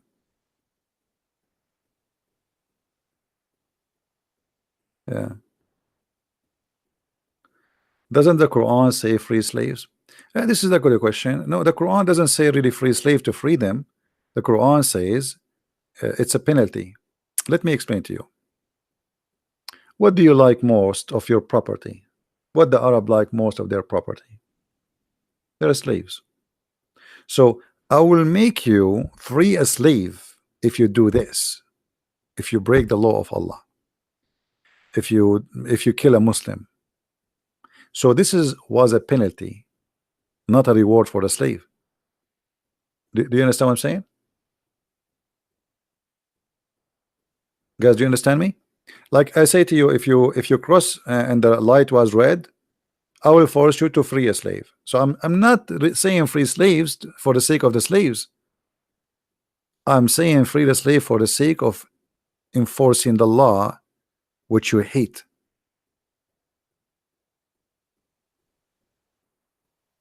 So if you kill a Muslim, okay, free a slave. So now you don't not kill a Muslim.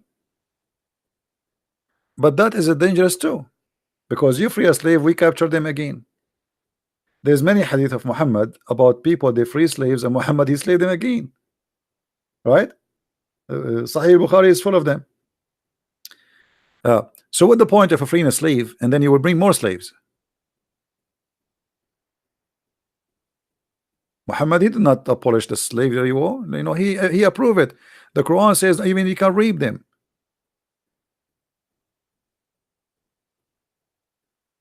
And Muhammad himself, didn't he accept slaves gifts from the ruler of Egypt or Alexandria? Yeah, he did. Maria the Coptia and her cousin and her sister and a bunch of people. He accept gifts as a human, right? No, here, how many slaves he have? How many slaves he have? Never, never. Okay, what about Paul? What about Peter? What about John?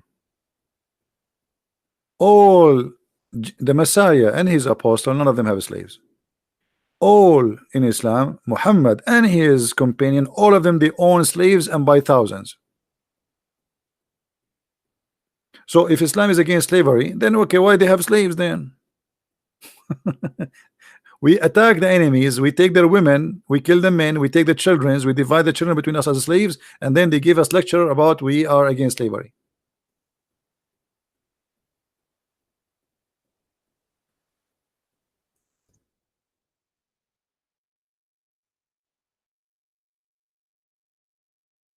Look at this.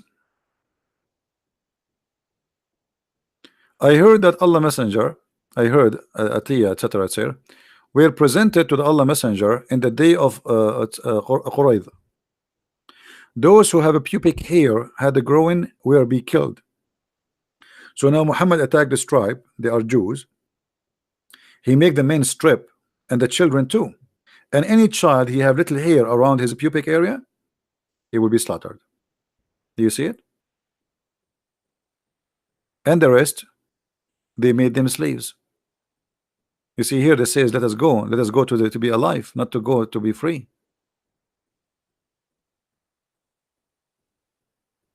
All right.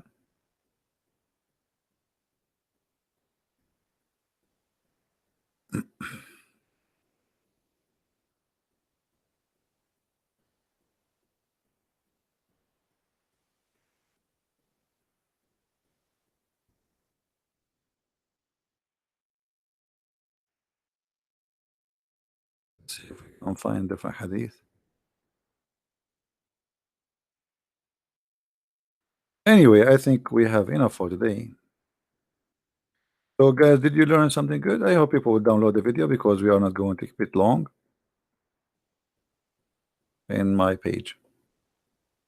And I hope yesterday, did you enjoy the time with David Wood yesterday? Was it good? Did you like it? Many of you, they text me, they says, why you don't be there, you don't be there. Okay, he invited me, I went there to make you happy. And always, you know, when somebody speak about something, a foolish man, after he speak for 2 minutes, you will notice he's a fool. Actually, always stay away from a person he don't talk, because there's no way you will know if he is smart or foolish or stupid. The more you talk, the more you get busted. You know what I mean?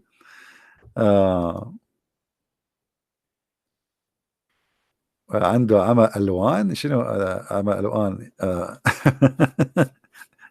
you know what, Isa, he was asking me that what if somebody have he's a color blind. I don't know if I told you the story once. Once a priest, this is an Orthodox church, you know, I visit many churches and I do seminars everywhere. This priest, he called me, he said there's a guy, he come to our church every Sunday after the service. You know, after the service, like the churches, they have like a coffee, people sit together, you know. So this guy, this is an Arab Christian church.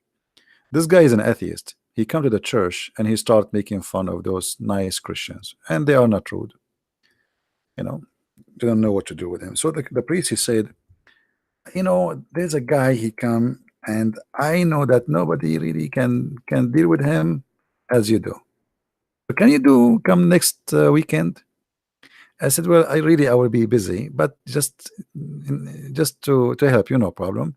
If he is there, call me and I will come, which means I will come really after the service because I have a room to open, etc.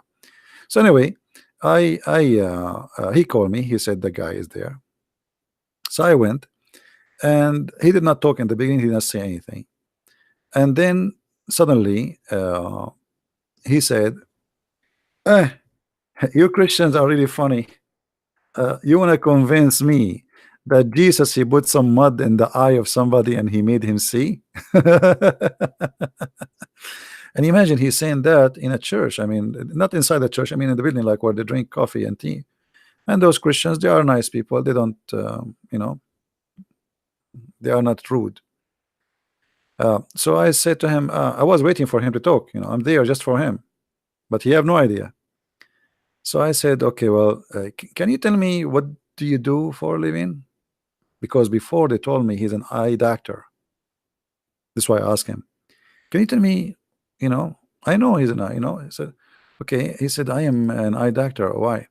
I said, well, it's really funny because as I know that eye doctors, all what they do, they put sand in the top of the eyes of somebody and he will see better. He said, what? He said, don't you eye doctors, that's what you do? You put sands on the eyes of people and they see better. He said, yeah, but this is a different story, this is different. I said, hold on, if you exist 2,000 years ago and you say to somebody, I'm going to put sands in the front of your eyes and I will make you see better, don't you think he will think that you are crazy and stupid? He said, yeah. So this is exactly what you are doing.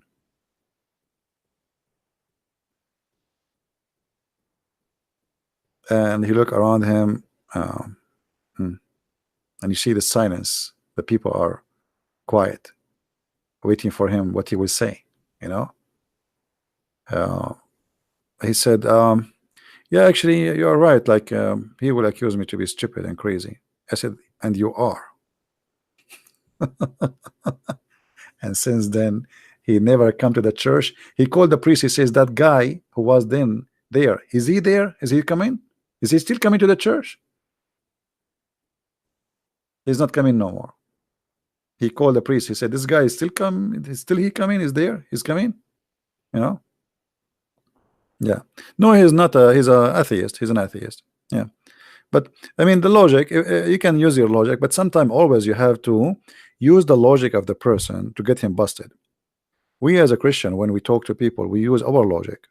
Like a guy, a Muslim, like you saw the Muslim when he come, he starts saying to me, "Jesus died. How he can be God?" Right? I did not use my logic. I use his logic.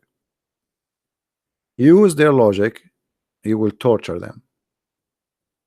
You use your logic, you're wasting your time. They cannot deny their logic. They just use their logic. Use it. So try always not to use your own logic. Use their. All right.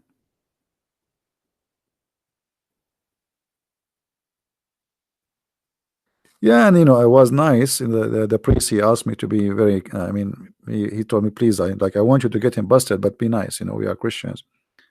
This is why I stopped going to the ABN TV. ABN TV. Each time I want to go on TV, the owner of the TV, he speak to me. Please, Christian Prince, please be nice to the guy. We are Christians and we need to be. And okay, I know, give me a headache. Like 15 minutes, giving me a lecture about how to be nice with the guy. So why you are bringing me? I'm not nice. Like they want me to get the guy busted by being nice. How we can do that, right? How often you do debrief yourself from this logic? Well, depend on the logic. Sometimes logic is a good word, but sometimes describes something foolish. As we mentioned the story of the chain. You remember the guy who asked, "Do you have a chain?" So logic is as a definition is good, but the contain sometimes is stupid. Depend on the person. You see, the logic of a Muslim is what? That he pray to Allah 5 times. He hate the infidels. He go to heaven, or he go and kill himself or kill others, and then he go to heaven and Allah will give him virgins and they have their legs open. Logic. This is logic, but this is stupid logic, right? There is a logic, and there is stupid logic.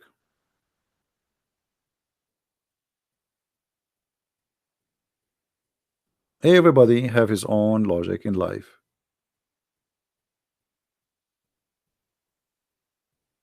Well, he can call me maybe next time. Now I don't feel like talking to any Abdul. Everybody he think he have the right logic. Every one of us. Like uh, even when you eat, you have your logic of food. All your life is based on your own logic, but that doesn't mean it's really a logic. This is your logic, which means the way of reasoning. Uh, and this is why you have to try. This is why we're talking about not to be shallow. Try to understand the logic of the person. From his logic, you will know how smart, how fool he is, how stupid he is. You want to meet me? Why? What is your logic, Malika? Why you want to meet me? See, here we have a logic. Why you want to meet me? That is not logical for me. For you, it's a logic. You have your own reason. For me, I don't see a reason. Right?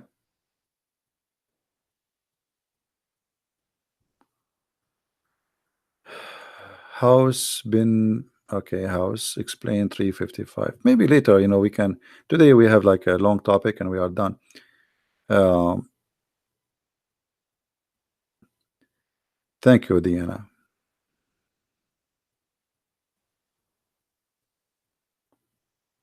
I don't, and like sometime maybe because like sometime the English is limited, so people misunderstood me. Um, if you ever misunderstood me, please ask me to repeat again or to explain more. What I can do, I mean, we don't have. I don't have. If I do my program in Arabic, for sure I would do 1 million times better.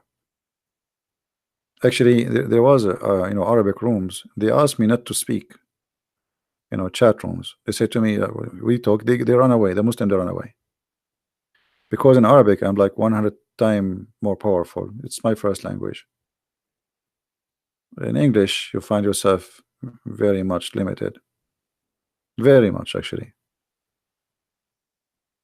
But now it's a lot better than before. Before, even like I want to show you something in the screen, we don't have translation. When I start doing teaching in the internet, there is no translation of Sahih Bukhari, all those websites. You cannot find anything. So now we are lucky. We have those websites. Even the translation is false, but still at least we can show you. We can share with you. Not long time ago, we have zero of this. And the Muslims, they say this. They say he's showing you in Arabic because he's lying. For those who know me for long, the Iranian TV, they have a program about those who they are anti-Islam, and they choose my video from YouTube as the dangerous people, the most dangerous person.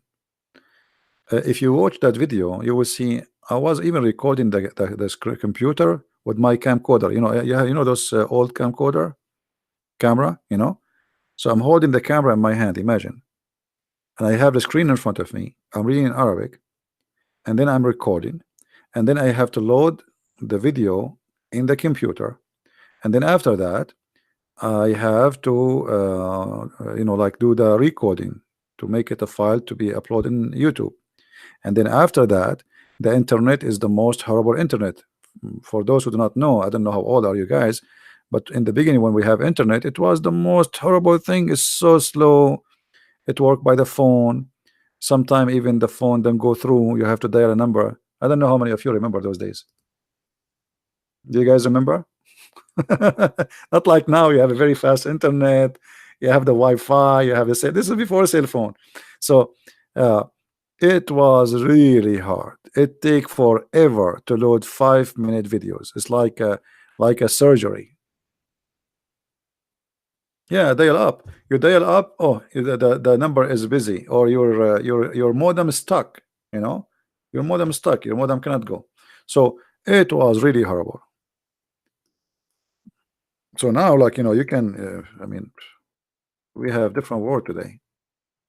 Totally different world.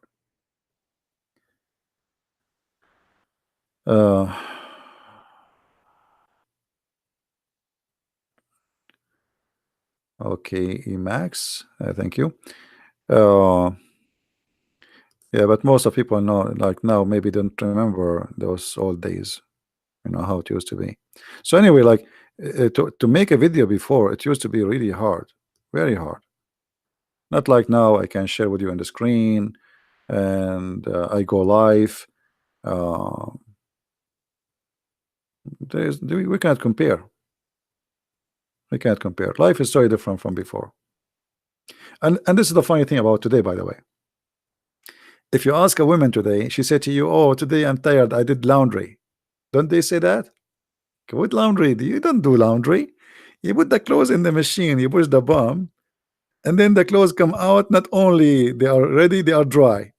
So what the laundry you did? You want to see what laundry was? Go and see. Check my grandmother. I'm tired. I was doing shopping. You said she's tired, or he is tired. He was doing shopping. Go and see how it take them to make bread. They wake up 5 a.m. in the morning, 4 a.m. in the morning, start making the flour, the dough, and then she work hard, and then she work for 2 hours, and then she go and do prepare a breakfast, and then she come back, and then she have to light the fire by her hands. I mean, you guys, you have no idea. You are lucky. Go and see back in time and see people how you used to live.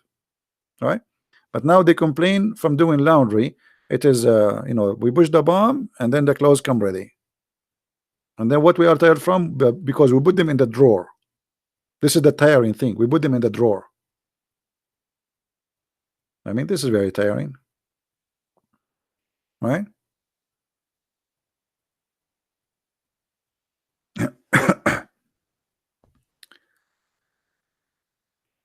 uh, yeah, so everything changed. Like now, the entertaining world. Like now, you can open. There's cameras live. Actually, most of the time, I open. Like there's live cameras. You can see around the world. Um, I mean, you can see beaches around the world. I mean, it's really beautiful. Technology is very helpful, but it can be very dangerous too. But depend what you use. Anything can be useful. Too much salt will kill you. Too much sugar will kill you. Too much water will you will be drowned. Anything can be useful or the opposite, right?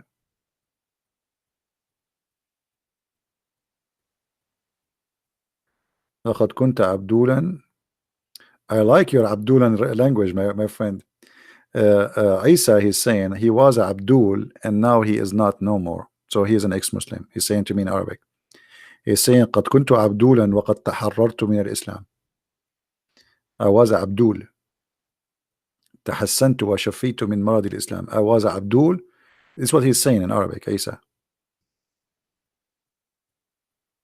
Very good for you, my friend.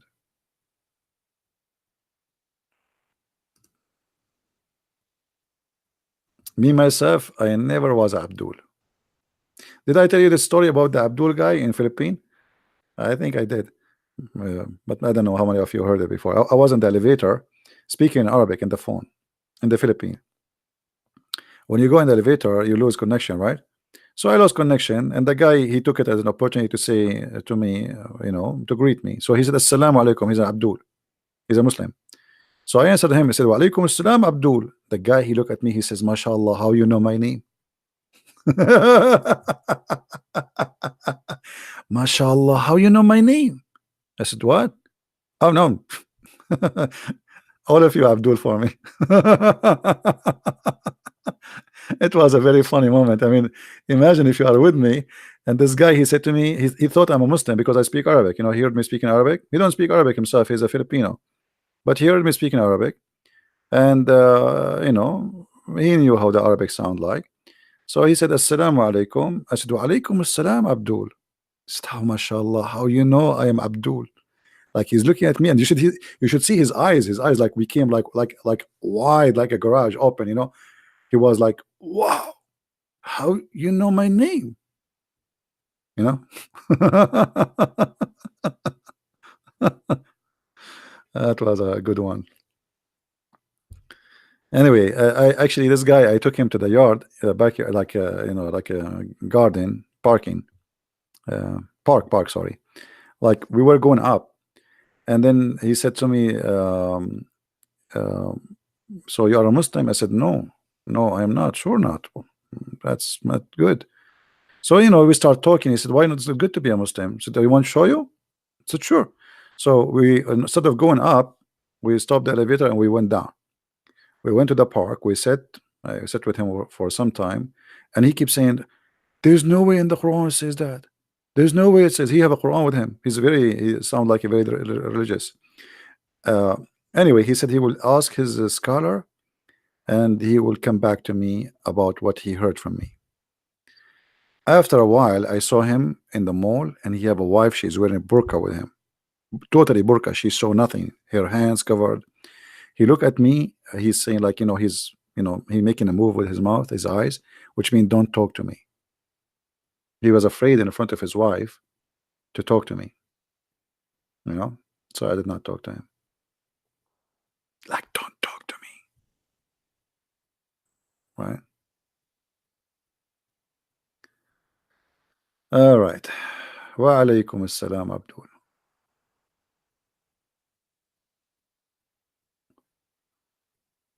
I'm trying to read the chat. It's very hard to follow.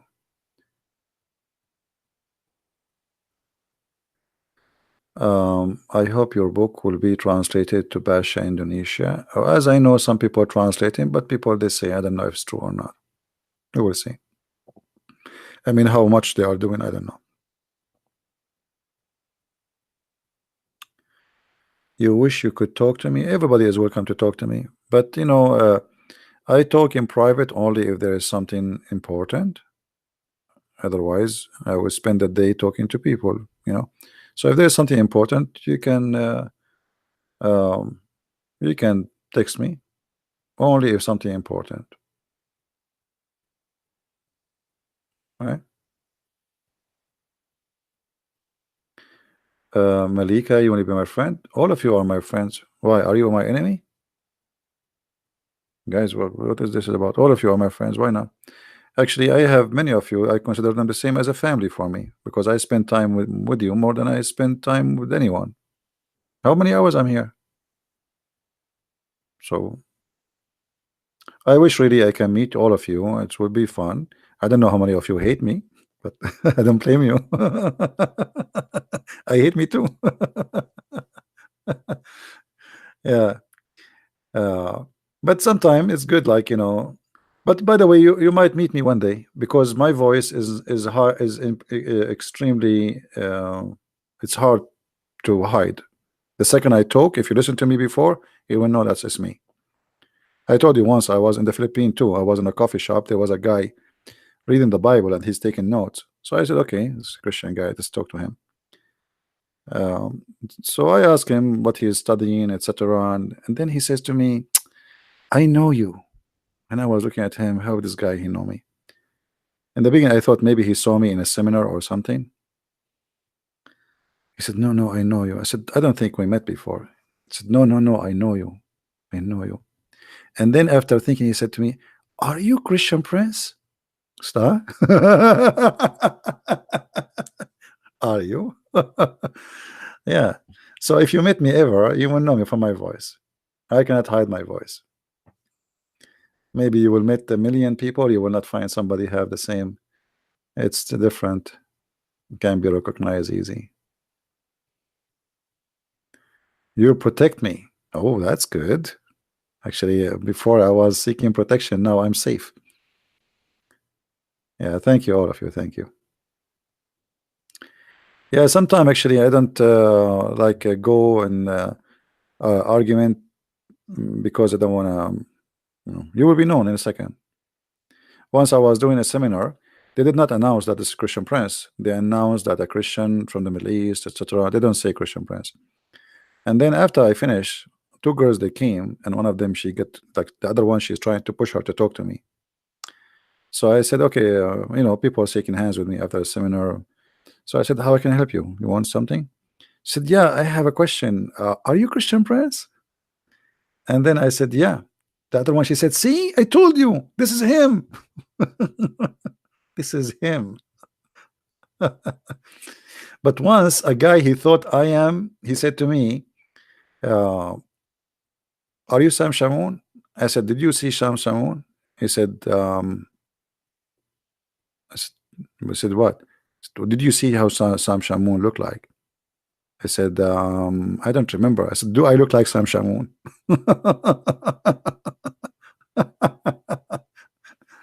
I mean, I look so far from Sam Shamoun. The guy asked me, are you Sam Shamoun? Sam Shamoun, like if he have a video, like if he's a person he don't go in video, I would understand him. I think maybe, But anyway, yeah, you do security. Yeah, the true security is security of the mind. You see, when a person he is not secure in his mind, he have no security. Because the first thing you live in your life inside the box of your head. There is all your fear, your trust, your life, your pleasure, your wisdom, your sadness. So try always to look for security in different way.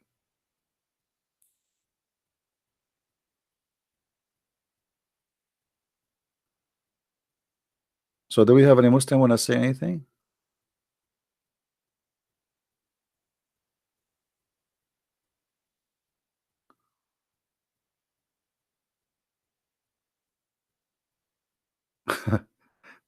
Ahmed is saying, once I fell asleep listening to Christian Prince debate, I ended having a dream. A client of mine was yelling at me, but CP voice was attached to his body. Actually, one of you, he sent me a picture. Yeah, hold on. Let me see if I can find it.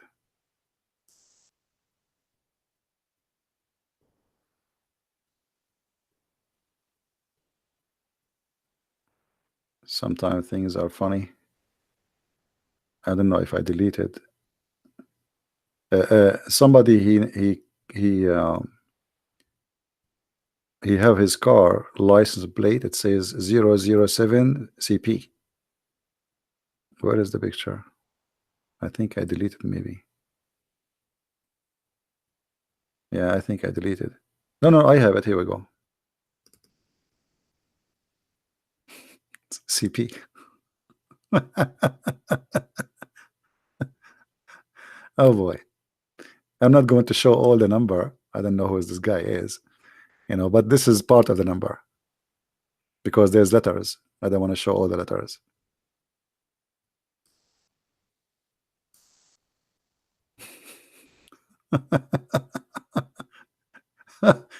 That's funny, isn't it? 007. This is James Bond, CP.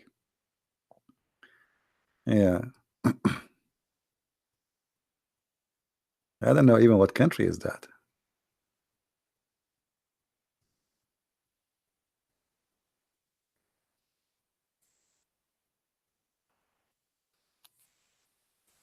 I like the car, BMW. I would like to exchange it for my donkey.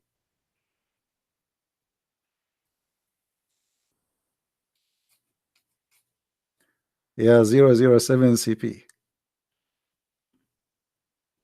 I don't know where it is. I'm not sure really.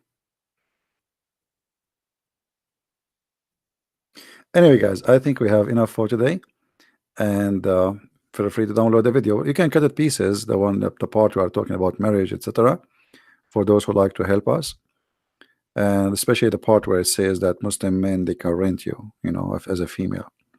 But always my advice for all men and women, especially women, women are very emotional, and they are driven most of the time by emotion, and sometimes men, they take advantage of your emotion. So you have to be careful. You have to be in control of yourself, and don't be you see, even in America they say easy come easy go. Is that correct? They say that easy come easy go. So don't be easy, don't be easy. And easy here is about being, I mean, anyone can grab you. All right, be something priceless. So when a man he have you, he respect what he have. When a man he got you, he knew he did not get something cheap. He did not get something everybody throw around before him. Don't be cheap. Be priceless. This is my advice to you, and it's up to you to listen or not. If you are my sister, I will talk to you the same way I'm saying right now. If any man can have you, why he want to marry you? Why any man will marry any woman? Because men always, they like to get the benefit of the women, to enjoy her, but they don't want to have responsibility. So don't be cheap. Don't be no one. Don't be like, you watch those movies. I mean, those stupid movies, they corrupt our mind, make us believe it's fun to have sex around. It's fun to have a boyfriend and replace a boyfriend, a new boyfriend, and then after sleeping with 100 men, what is next? You will be cheap. You will be like a used and abused car. People load, get out, load, get out, load, get out. You don't want to be a taxi. You are a child of God. You are priceless. Give what you have for someone he deserves it. Someone he will love you. He don't want to have sex with you only. He sleep with you because he loves you and he want to live with you forever. So if you want really a man to respect you, you need to force him to respect you. You earn respect. It's not going to happen immediately. Same for the man who sleep around, don't marry him.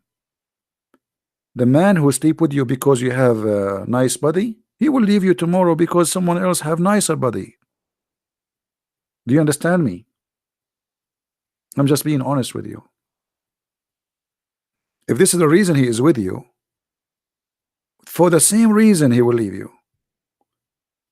Like women, they want to make a surgery to have big breast. Okay, so this guy, he want to be with you because you have big breast. Why? Are you a cow? And tomorrow he will see some woman, she have a better breast. If this is the reason he made him like you, this will be the same reason to dump you. Don't be stupid. Don't be stupid.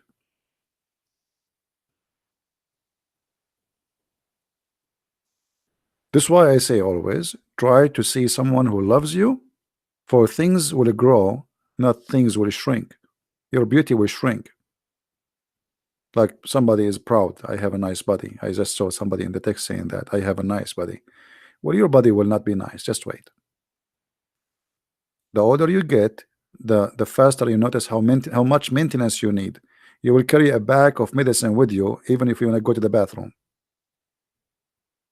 There's only one thing can grow. That is, your spiritual life and your wisdom. So marry a person who is wise, who love you, for his wisdom will lead him and will lead you to live together in a better life. A person who he think he going to the gym, okay, I'm going to the gym, I'm going to have a big muscles so the girls will look at me. This is a shallow person. He will not stay with you, trust me. The first girl he see her wearing shorter skirt than yours and she have nicer legs than yours, he will leave you and go for her. Right? But anyway, sometimes it's very hard to convince people about what's right, what's wrong. And that's why they end the wrong end. You will end the wrong end if you don't treat yourself carefully. To women, don't ask mahar. I don't know what you mean. When a woman is strong, then only the strong will approach you. I don't know what does that mean. It's not about strong. This is not about strong. It's about reserving yourself from being tempted. Temptation is very powerful. Sometimes you feel lonely. Sometimes you have needs. Your physical body have needs. We cannot deny that. So you have to fight your needs in order to get what is right. It's like, somebody want to eat and I want to eat now. Okay, but if you wait maybe 30 minutes more, we can have a better food. So what people want, they want just life became a fast food. And today, sadly, if you are, I don't want to use the word, but I have to use it. If you are a whore, they say you are nice, you are cool. Cool, you are cool. You are open-minded, you are fun. But in their eyes, trust me, you are a whore. They don't respect you. They speak about sleeping with you as if you are, they're proud about sleeping with you. So why you want to do that?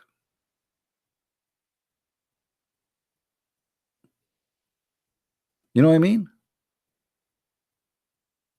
Maybe my words is harsh for you, but this is the truth. Right?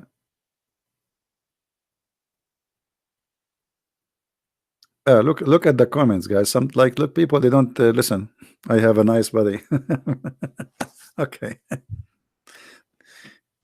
So what if you have a nice body? And what is next? Do you think the Korean should be forbidden? The Quran should be forbidden?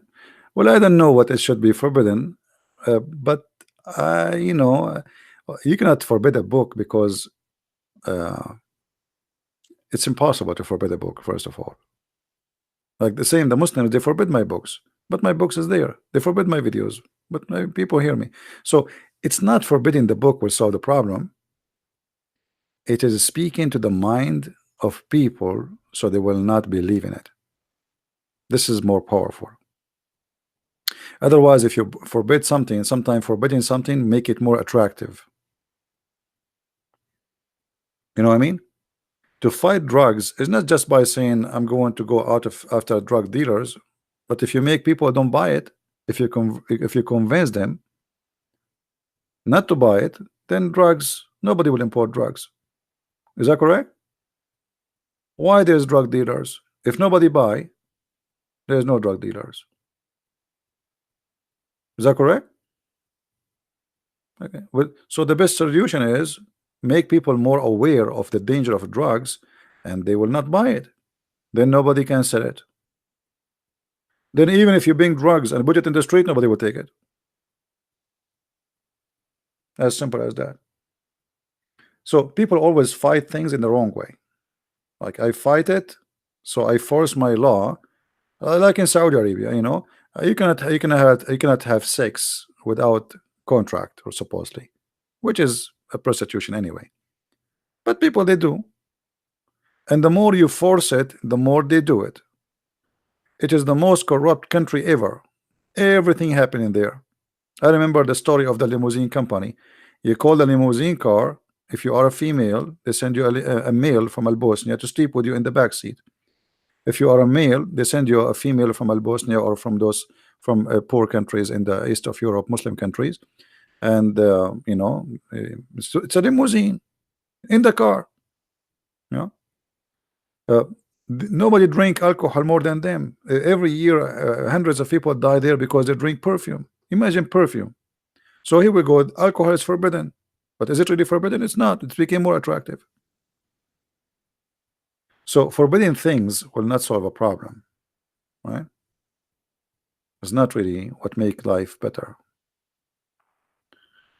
Anyway, guys, I want to say thank you for being here. This video will not stay long, so I will keep it there for a few hours and I will take it down. So for those who want to download it, feel free to download. And again, for ladies, I apologize if I use sometimes words might sound harsh for you, but trust me, it's for your benefit. So nobody can take advantage of you. Be strong, don't be cheap. Let the man respect you, force him to respect you. Don't be available to anyone. You know, there's a hadith about a guy who have his wife, anyone can touch her. I mean, look what kind of life this life is. Anyone can touch her. So even the man who marry you, he will not feel special. You have many men before him, and maybe you will have many men after him. So why you what? No comment. Thank you guys for being here. I hope what I shared with you was good. And if it was not good, don't listen to me. Maybe I'm not right. Thank you, Lord, for having all those people here. And thank you, Lord, for those who help us and support us. And I really appreciate all of you. And I receive a lot of messages full of love, and I don't know what to say.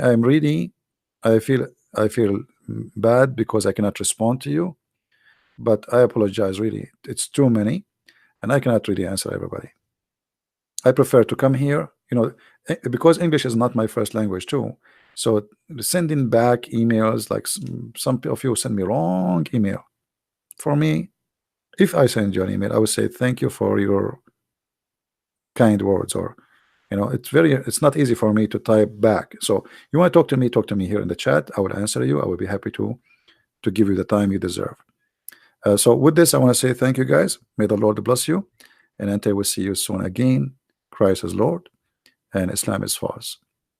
God bless. Take care.